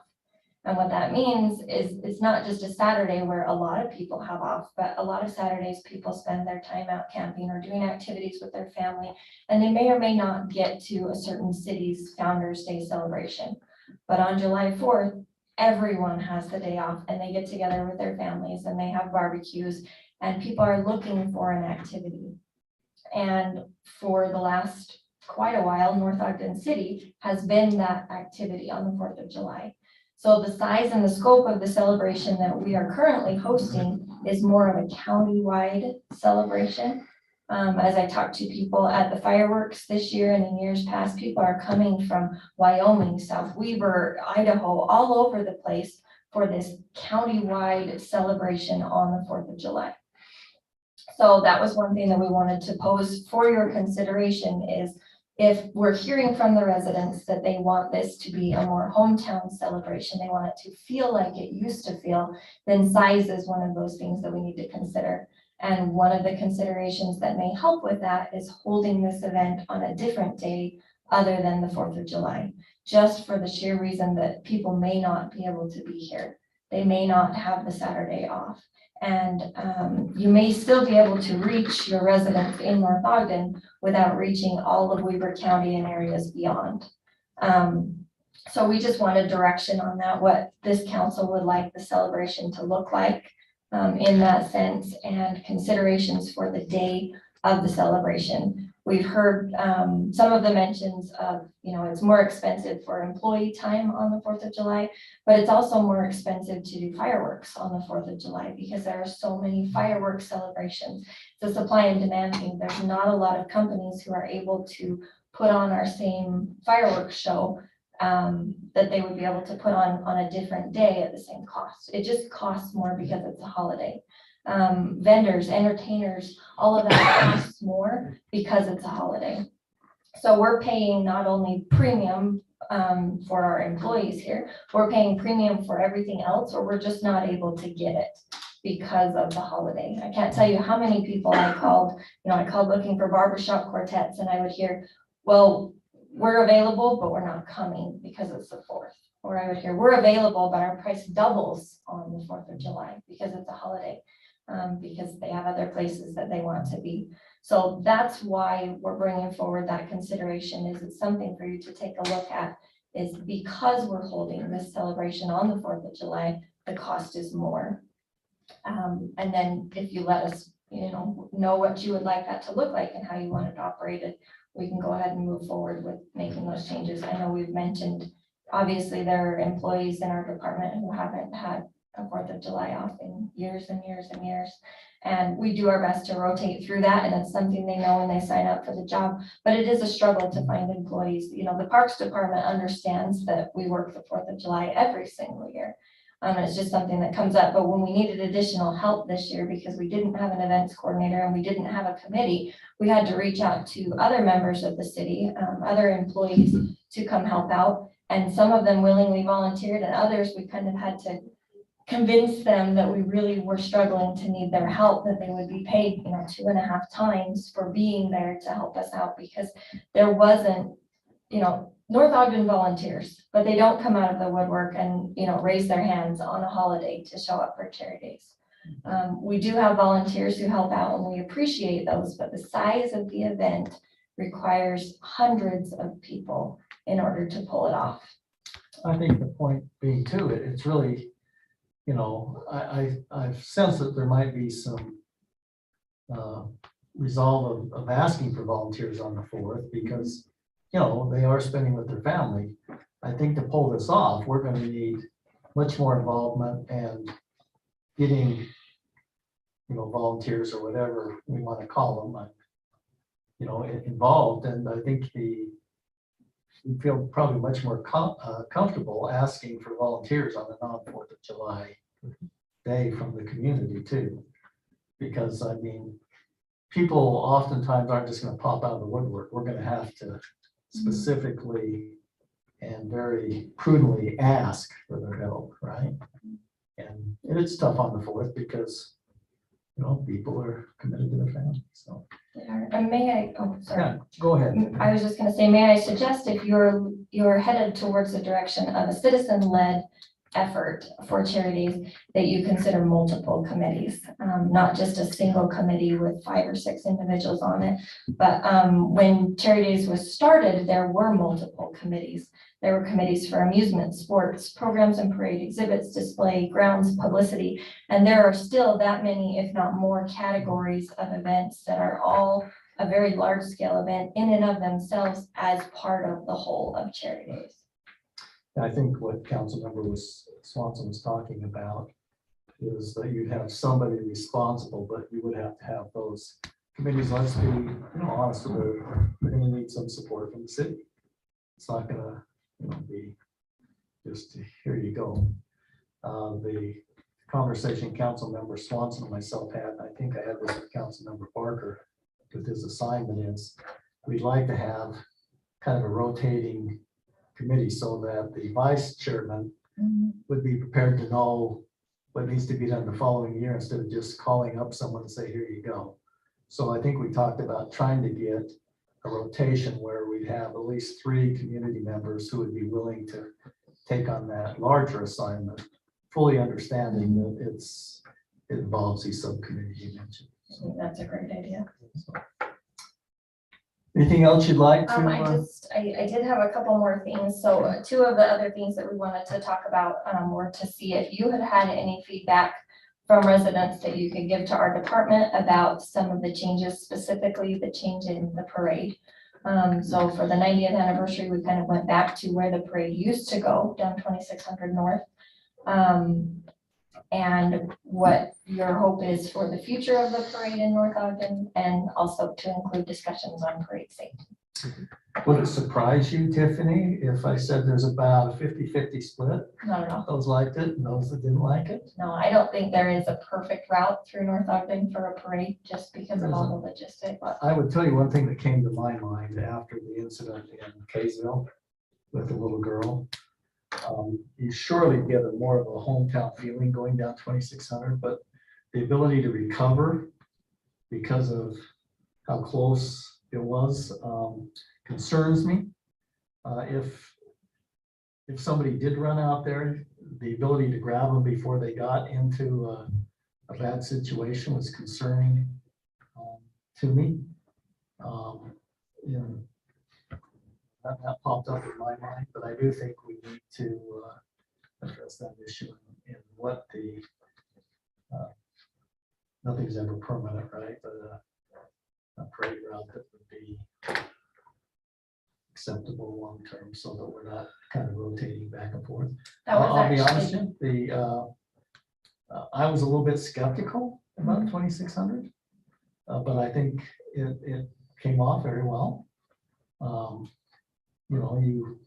I've had comments basically about split both ways of people that didn't like it, like 3100 better. So I don't know what the rest of the council's heard, but it's kind of been a split. Councilmember Swanson? I see you have a comment. I've heard the same split, something between 2600 and 3100. The 2 felt more home style.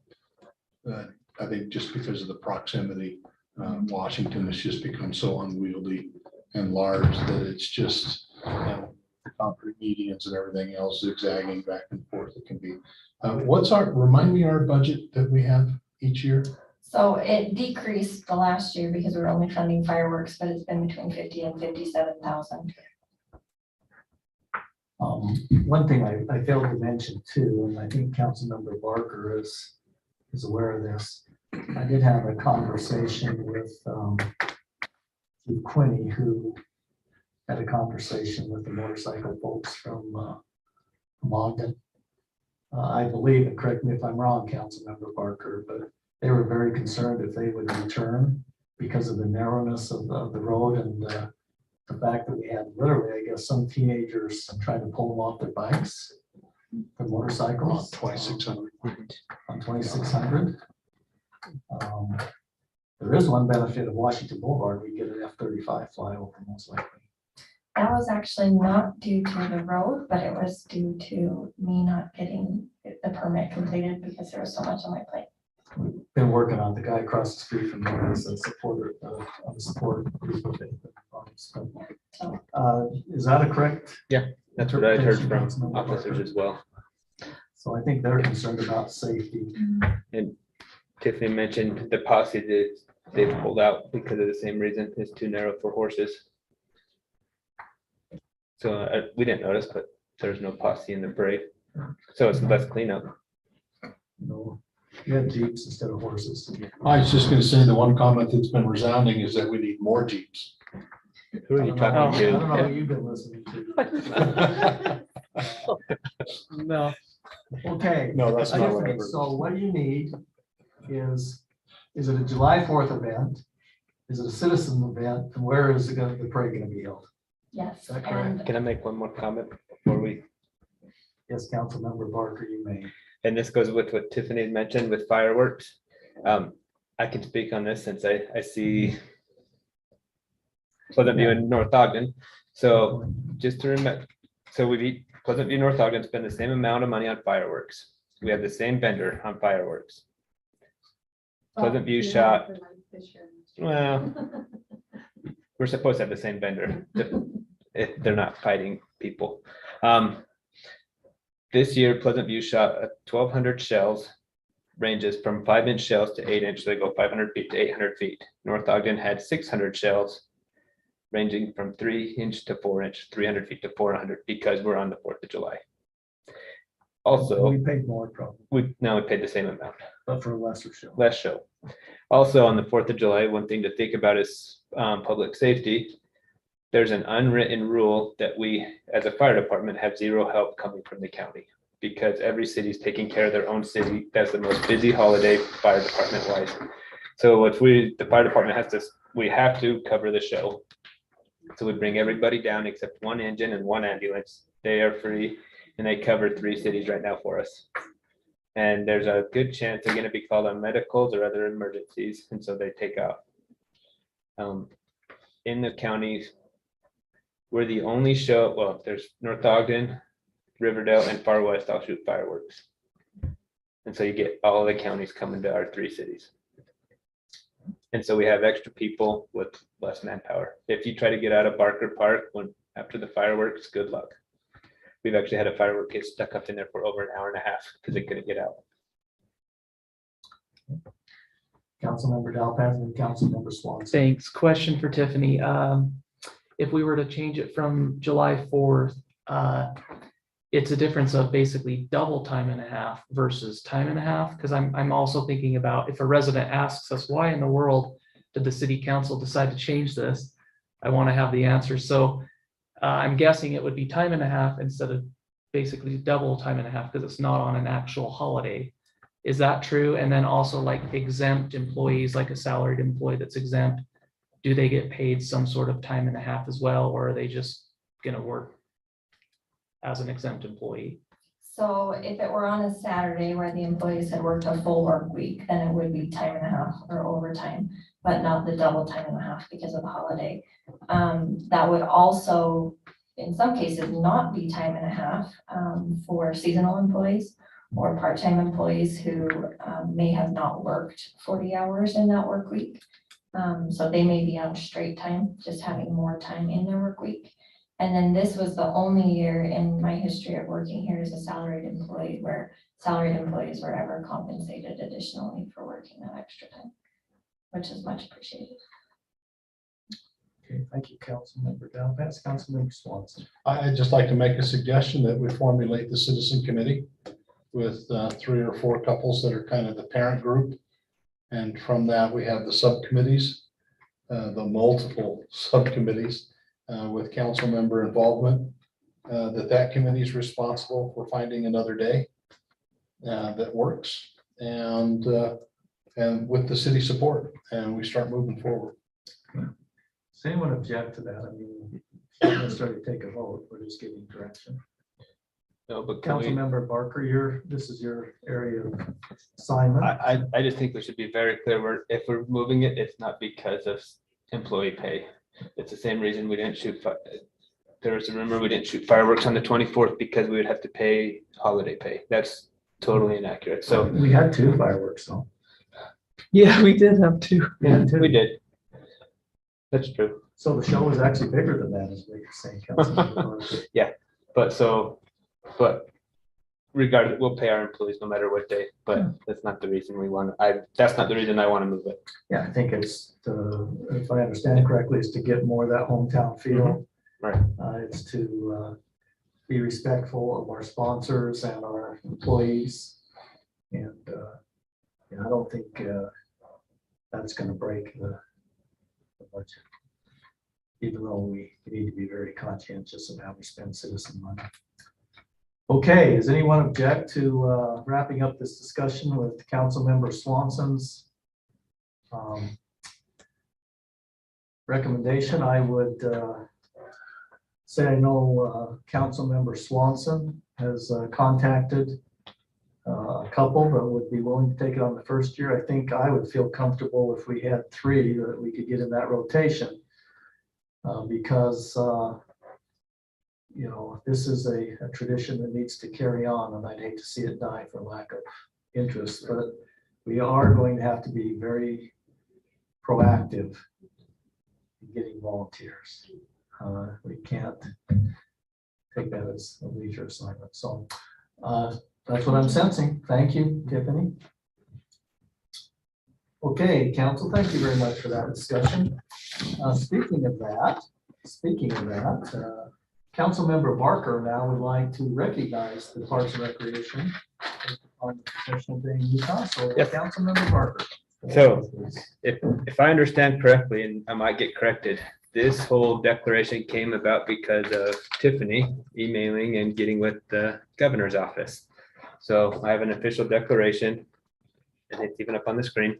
It's from Spencer J. Cox, Governor, and it says, whereas the state of Utah recognizes that the Parks and Recreation field is a diverse and comprehensive system that improves personal, social, environmental, and economic health.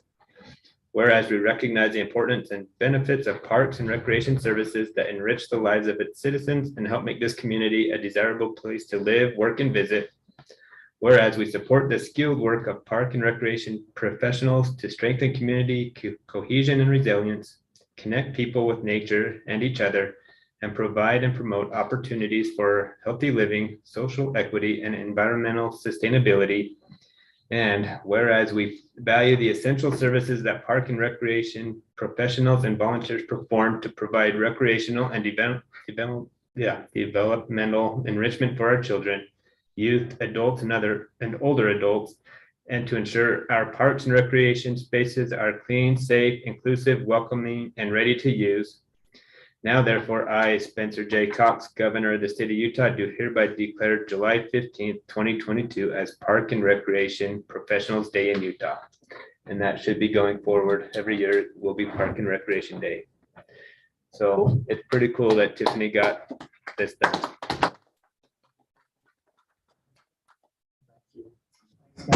Barker for reading that. Thanks for all the work that our team does. So let's move on to our reports. Councilmember Barker, do you have anything additional you'd like to report on Yes. Parks and Recreation? Yep, Cherry Days was a good day. No, moving forward. Music Monday starts Monday. And if you haven't seen or heard, we have food trucks coming. We'll have free popcorn, cotton candy for kids. We have a good band that should be there, that will be there. And then at the end, there will be fireworks.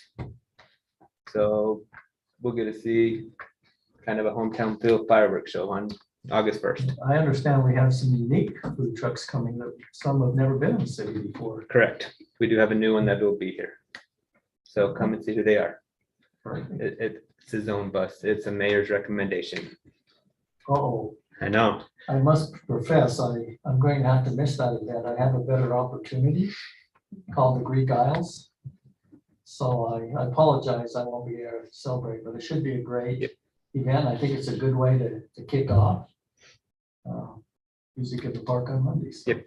And then I got pool attendance has been super. They've averaged 956 people per day last week. So it's pretty full. I don't know what the capacity is, but probably pretty close to that. And then they've been doing a lot of tree work, and football practices start in August.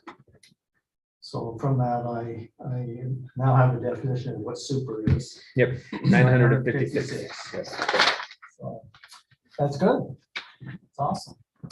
Councilmember Dowpass, did you have anything you'd like the citizens and council to know regarding building and planning? Yes, I got an update from Scott Hess. He just wanted to let us know that we're going to have on August 23rd a joint planning commission and city council training that is covering financing options for public improvements, and that's going to be presented by Benj Becker. So try to clear your calendar and be available for that joint training. And then also just a reminder that Scott Hess and team are very busy in planning and working on updates to the moderate income housing plan. It's required by the state to have that each year. They've been working towards that. And then also they're working on a number of small amendments to Title 11. I think too, Councilmember Barker, if you would keep this in mind and work with the team there and planning. Everyone I'm talking to, builders, I think it's a nationwide thing. They're seeing the opportunities shrinking substantially. And you know what the budget is. So if you could keep us apprised of the fact if we start seeing substantial falling off, we're going to need to know that. So we ought to be thinking about what our plan is if we see that type of reduction in our city. Yeah, I don't have an update specific year to date, but I will plan on the next update having that. But we do know based off of my looking into it back in April or so that there was a reduction in building permits and whatnot. So it's clear that things are slowing down. So I will look into that closer for a better update on the city Yeah, I think council next time. Just keep us updated on the trend there. That would be pretty helpful. Thank you for that report. Councilmember Swanson, would you like to report on the city finances for? Yes, we still have revenues and we still have expenses. Thank you. That's a great report. You have to be like that. Through the end of May, we have 92% of the year that has lapsed the fiscal year. Our general fund revenues are at 89%. General fund expenditures are at 85%. So again, even with conservative budgeting, our departments do a great job of coming in under budget on an annual basis. Sales tax through May, unfortunately, we're having some technical difficulties and can't get that slide up. But sales tax through May, we are still 23%, 22.3% ahead of our budgeted, what we had projected for the year. In March, April, and May, traditionally, we see March being kind of a peak month. April's a little lower, May is lower, and that has proven again this year. However, the decline, the angle of decline from April to May is a little steeper than it has been in the past. I don't know how many of you saw, Mayor, you shared that article with me today, but Walmart and other large retailers are restating their earnings warnings because of a softening in the economy. We'll know in the next week to 10 days whether or not we are in a recession, whether we've hit that kind of an interesting nebulous definition of a recession that a committee somewhere off in a dark room somewhere decides that we're actually in a recession. All indicators are that we probably are. And now the question then will be, how deep of a recession will it be? And what will the overall impact on our sales tax generation be, which ties into our truth and taxation hearing that we'll have on August 9th. Right now, our city is close to 70% reliant on sales tax for our general fund revenue. It's 66+% that we rely on sales tax to run the city. And I believe that risk profile has changed dramatically. It used to be about 50-50. Yeah, it was about 50-50 as recently as the year 2000, 2002, we were about 50-50. And council, just, I think I've mentioned this to most of you that are here. I have talked to outside sources. And once again, it's economists, right? So it's like the weather, you don't have to be right half the time. But the state of Utah is in their plan. There is a plan for a recession. Their budget, if I understood correctly, is sales tax being flat, maybe slightly up. But in our tax and truth and taxation meeting we'll be having, we will be explaining to the citizens that we are budgeting sales tax flat, even though we have additional businesses that have come into the city and may come into the city during this fiscal year. We are budgeting sales tax flat. And I'm starting to think there might be some risk in that, frankly, with what's going on. Councilmember Swanson reported on the difference between our budget and what we collected. But if you really look at that versus actual collections, I think the increase was about 12% and only 5% in the month of May. So the last time I think we entered into a significant recession with John still with us, sales tax dipped 20%. So I think we're being prudent in keeping that. We did increase that 100,000 because of budgeting with what we plan on collecting this year. Our collections were actually $100,000 more than we anticipated, but the budget that has been proposed that will be discussed by the council at the Truth and Taxation hearing does include keeping sales tax flat, which you never know, but I think it's prudent because the more we start relying on sales tax too, the risk profile does change. So, Just two remaining things, that audit prep is going well. Field work will start on October 6th for the audit with the various departments. And the audit committee will be meeting. It's our citizen committee. We have a couple of great citizens, several great citizens on there. We'll be meeting on August 25th to review the fourth quarter. Any questions? I would say that Cross your fingers with the sales tax folks. we've been working closely with Jamie in preparation of the presentation of Truth and Taxation, making sure we've got all the information. It's a difficult thing, but I could say if the council approves this, and we've had some individual discussions, no decision made, but the suggested property tax increase will be substantially less than what was discussed as a maximum to meet the Truth and Taxation hearing. I do want to clarify too, because there has been some information out of the public about the amount of ARPA funds we received, which is about $2.4 million. I would remind the council and the public that that money was not used in the general fund. That money is placed in the enterprise water fund because of the need to replace a 60-year-old water tank down off 2100. So that money has been earmarked for infrastructure in the water fund. So any insinuation that that should be money that we use in the general fund is misleading. So I want to make that very clear at this point in time for the council. Well, along with that, Mayor, a reminder that the ARPA funds had very specific guidelines on what they could be used for. Yes, And general fund revenue was not one of them. correct. Yes, that's why we put it in the enterprise fund. I think it's specifically named water infrastructure in the requirements there. Anything else? No.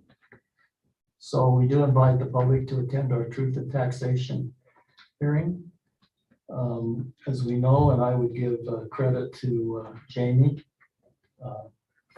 there's a lot of things that we've had to correct to be in compliance with government accounting and general accounting that is a major contributor to the presentation that the Councilmember Swanson will be making at the Truth and Taxation hearing. Depending on how I feel with that. I'm just hoping my plane gets back in time. So anything else you'd like? Yeah.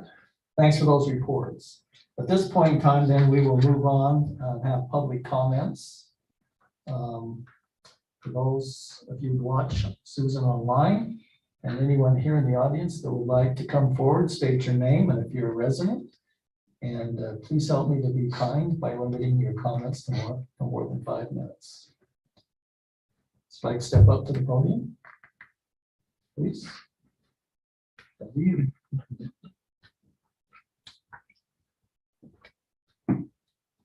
Bob Napoli, 816 East 2750 North. I'd like to discuss a couple of things on Cherry Days. First, the part of being a financial benefit to the community. That part of the community, when you had the parade on Washington Boulevard, you see all of our businesses benefit from that. You see hamburgers being bought, drinks being bought, guys buying ice, water, pop. Hamburgers being bought, and not for the parade, but for the day of being on the 4th of July. All the food, people running to get food for the extra people that came to their barbecue or whatever, is a benefit to our community through this buying and selling in the stores. I've seen lines clear out 7-Eleven for Slurpees, of course, everything on a parade day. And that helps our businesses, and our businesses need every help we can get. You know, the golf course isn't in North Ogden, of course, it's in Pleasantview, it almost was in North Ogden. But I have people who come down every year to be in the golf tournament on the 4th of July. It helps them. And they've had some tough times too, whether it was weather or whatever. It helps all of the community, all of the businesses. And it needs to be helped on the 4th of July. Because, and things, when you get things to, like the jets flying over, you're only gonna get those jets flying over if they can continue their flight to Brigham like they always do, and these other little communities. They're not gonna come a week after the 4th of July. And we also made partnerships with Pleasantview in that, in things like, we had city council in their Founder's Day parade, for example. They would come and have something in our parade. So we share in some of those things to improve the parade in other cities in a Pleasantview.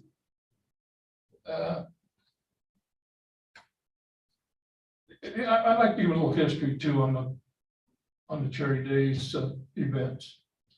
I've been involved in Cherry Days since 1983, and the way it operated.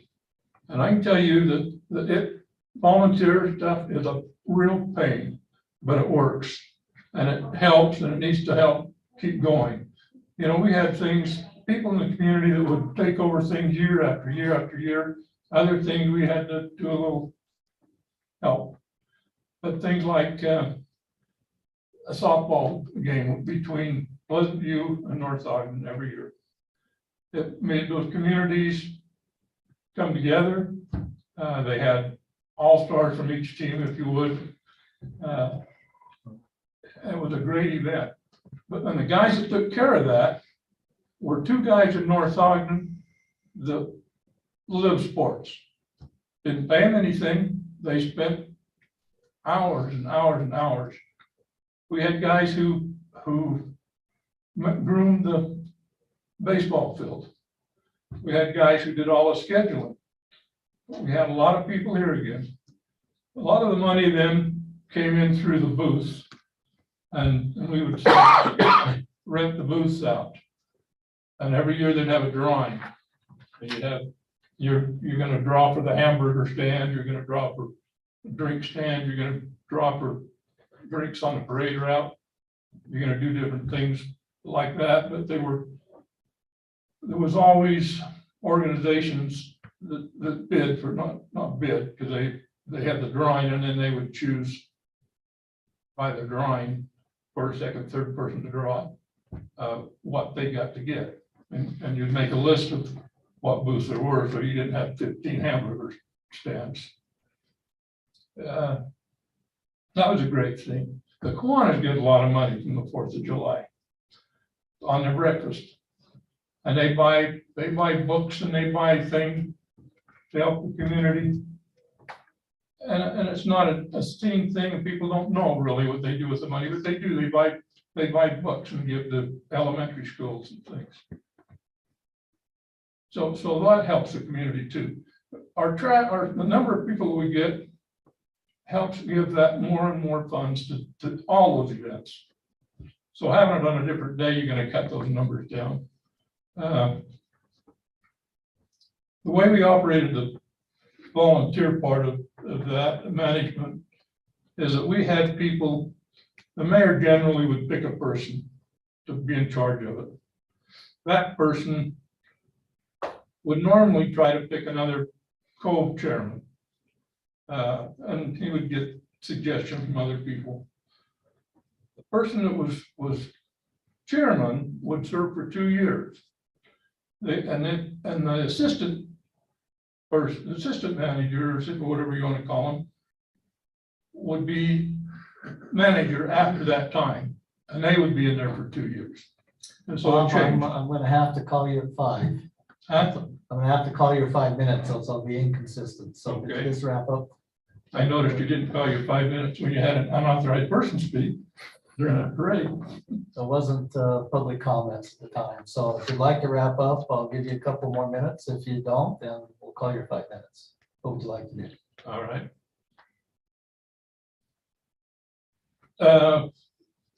We did that in all the organizations. We had different people that would be in charge of something, but they would have a person that would take over after a year or two. Or if they wanted to do it like the sports, they did it for 10 years or whatever, because they enjoyed it so much. Perfect. And so, I'm just saying it's a lot of work, and it's a real pain. It's the biggest pain for the council is that volunteer thing, but it really is the best thing to do. And we took over, we started those meetings for the parade and for the whole 4th of July, the first week of January. And we had meetings every 2 weeks on the progress. Thanks for your input. Appreciate it. Thank you. Are there anyone else that would like to make public comments that are here or online? Anyone? I have Susan Kilborn online. Okay, let's hear from Susan Kilborn. Susan? Hi, I want equal time. I'm a female and I want equal time.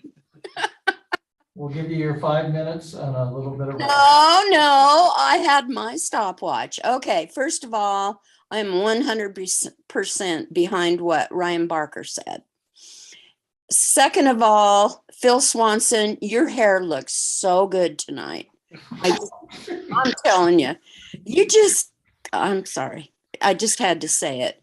Third, any of you who know all the North Ogden pages know I am constantly preaching to people and defending the council on the decisions they make and telling people to get involved and attend the meetings. And I don't know, I don't see how many people are attending the meetings online and I'm not there. But as far as Cherry Days is a big thing in North Ogden. Take it to the people. Put something out there, put a poll out there, ask for suggestions, pick the brains of people. And then whatever you guys and lady come up with, at least you can say that you put it out there to get input for the community. Because if you don't, we all know you cannot please everybody all the time. But nobody can complain if they were given an opportunity to give input and did not do it. And also, I noticed that there is a committee already in formation, couples. I don't know what that is, but I am a couple. I have a partner who is not as participatory as I am by nature, but maybe I want to get involved with this. So think about that. And on another note, concerning the lost property, I just thought I'd throw out there that while I was doing community service, which I do every weekend, pulling weeds in the park, I happen to have lost several pieces of very expensive jewelry. So if anybody comes up with any expensive jewelry down there, I just want to claim it right now. I'm done. Thank you, Susan, and you made it within your 5-minute allocation. Thank you very much. And just to reiterate to the council, as I mentioned earlier about getting feedback, I think it's important that we talk with constituents to get ideas and bring it back here.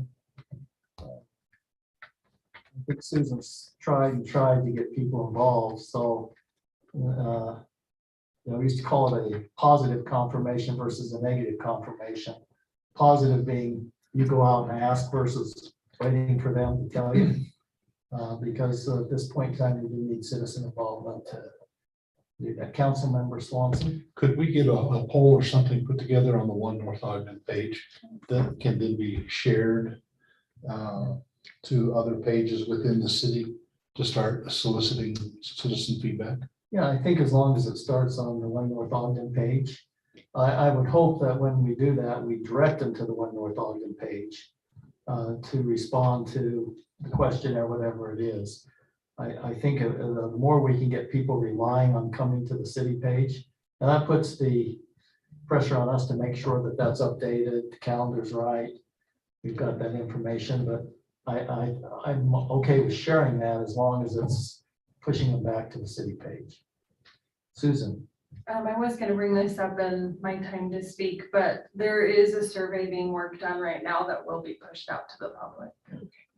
That's the one Katie's working on. Yes, she wanted me to bring that up since John wasn't here, that it's in the works and they'll get it posted as soon as they can and get it out to Right. people. Correct. Thank you for that reminder. All right, any other? Ms. Casey, if you'd like to step up and have some comments. Stephanie Casey, North Ogden resident.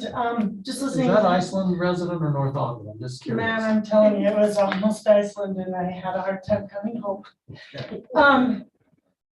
Just listening to the Cherry Days discussion, Ryan hit some points that I'd never really thought about that makes a lot of sense about volunteers and the fourth. And but I do want to say, I keep hearing, we tried so hard to get volunteers, and I know that it is hard to get volunteers.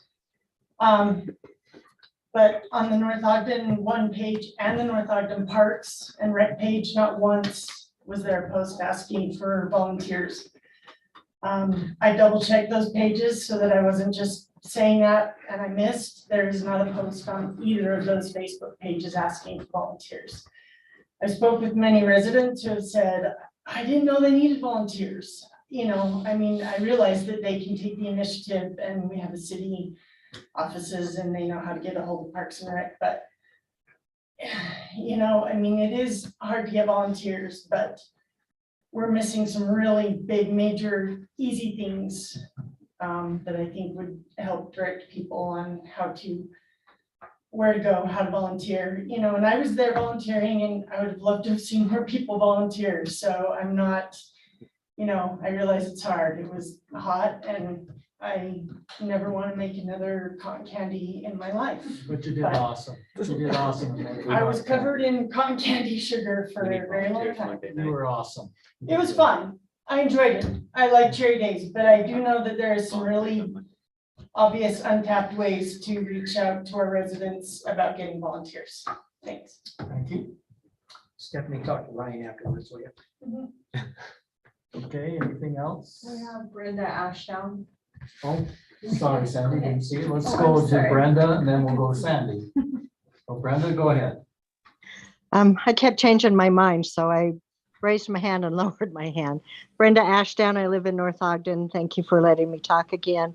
I just had an idea. I don't know if it's legal or if it's even feasible, but I know the last survey that you put on the webpage only got like 200 responses, or the last one on the parks, whatever it was. I'm wondering, could on a Saturday, somebody maybe stand outside of Smith's and outside of Lee's and be one of those annoying poll takers and ask people if they went to Cherry Days, how they would feel about it happening on a day other than the 4th of July. Brenda, are you volunteering to do that? I would stand at one of them, yes. Perfect. Okay. Good idea. Just, Thank you. just an idea. I think you might get a little more. I mean, I know you will get nasty comments and we won't get a lot of people helping, but I wonder if we wouldn't get more comments from that than just putting the survey on the webpage. I think using all aspects would be good. Anything's helpful. Yep. Thank you. Yep. Sandy? Sandy Cochran, North Ogden. I just want to agree with what Steph said.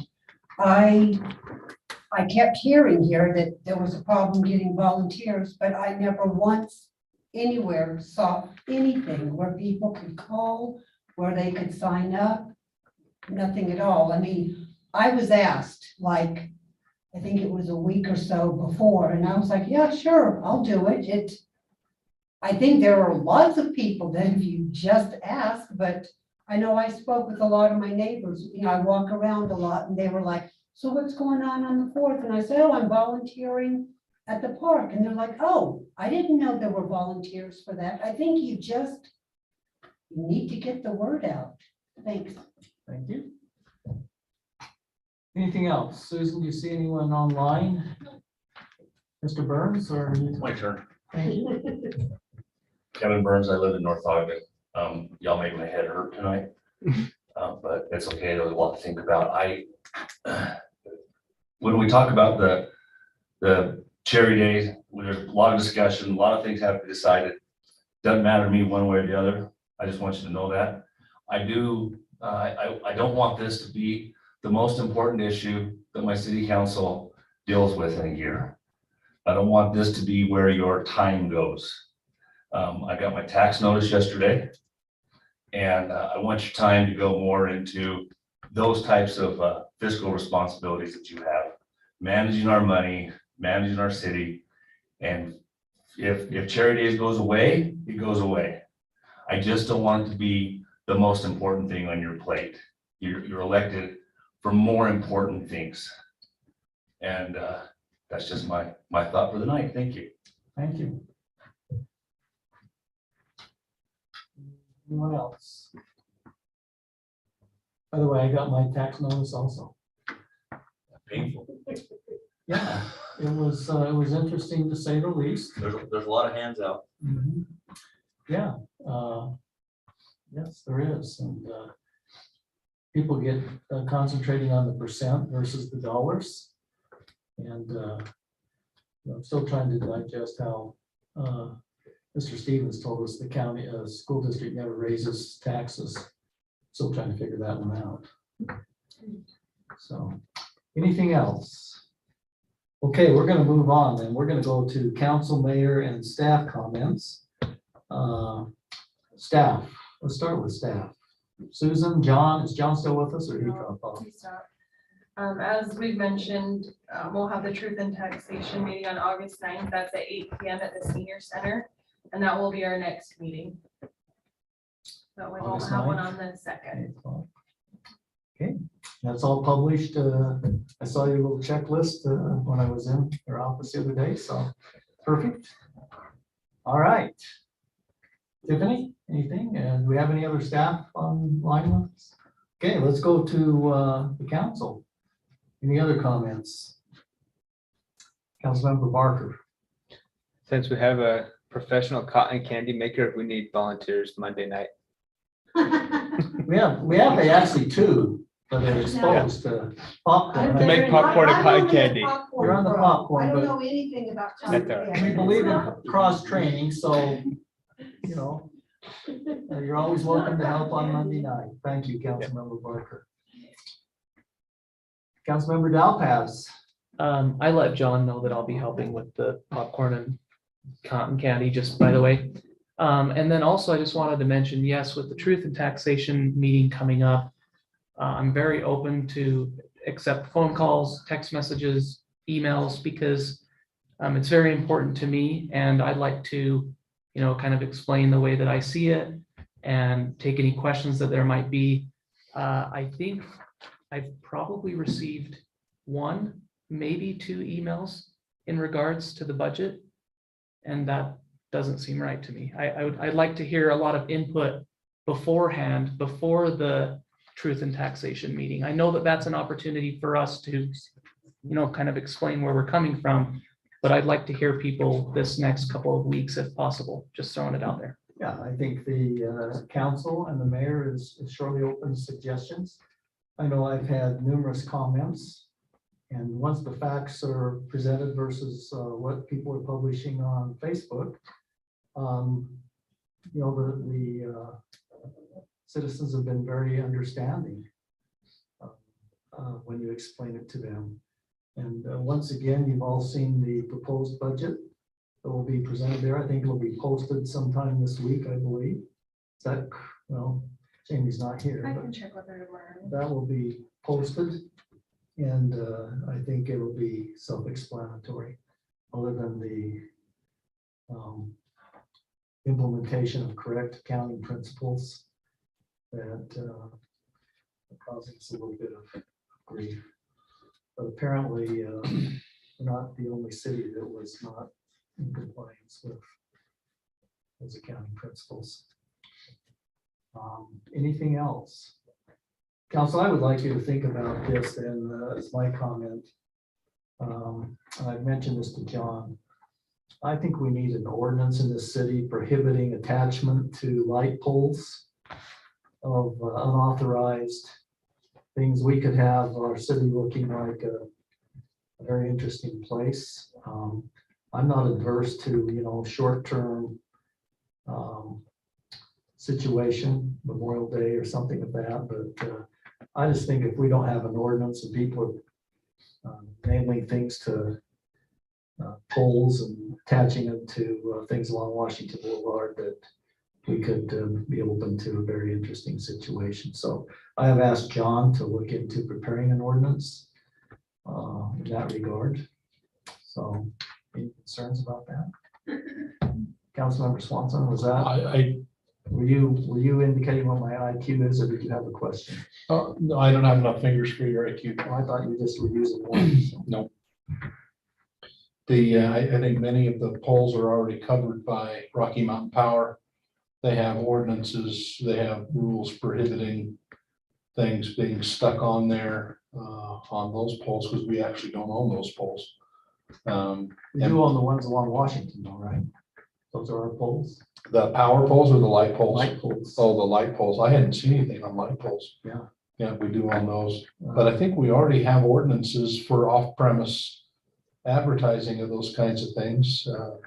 And John's gonna look into it to make sure, because if we have an ordinance, we surely have to enforce it. I think it's a man-hour thing. So, I think soon as it was brought to someone's attention, it got taken care of. So I think it's just the enforcement of the ordinance if we have one, so. Okay. Anything else, council? Yeah, Mayor, Councilmember 7, go ahead. thank you, Councilman Barker. We actually have the night out with the police department this next Tuesday, August 2nd at 6 o'clock at North Ogden Park. I've forgotten about that. Thank you. Has that been advertised? Is that on, do you know if that's on the city calendar? So I think we just need to make sure if we're asking people to go to the city page, we've got to make sure that's updated. So, okay, I would be looking for a motion to adjourn this meeting. Move that we adjourn this meeting, Mayor. You have a second? The meeting is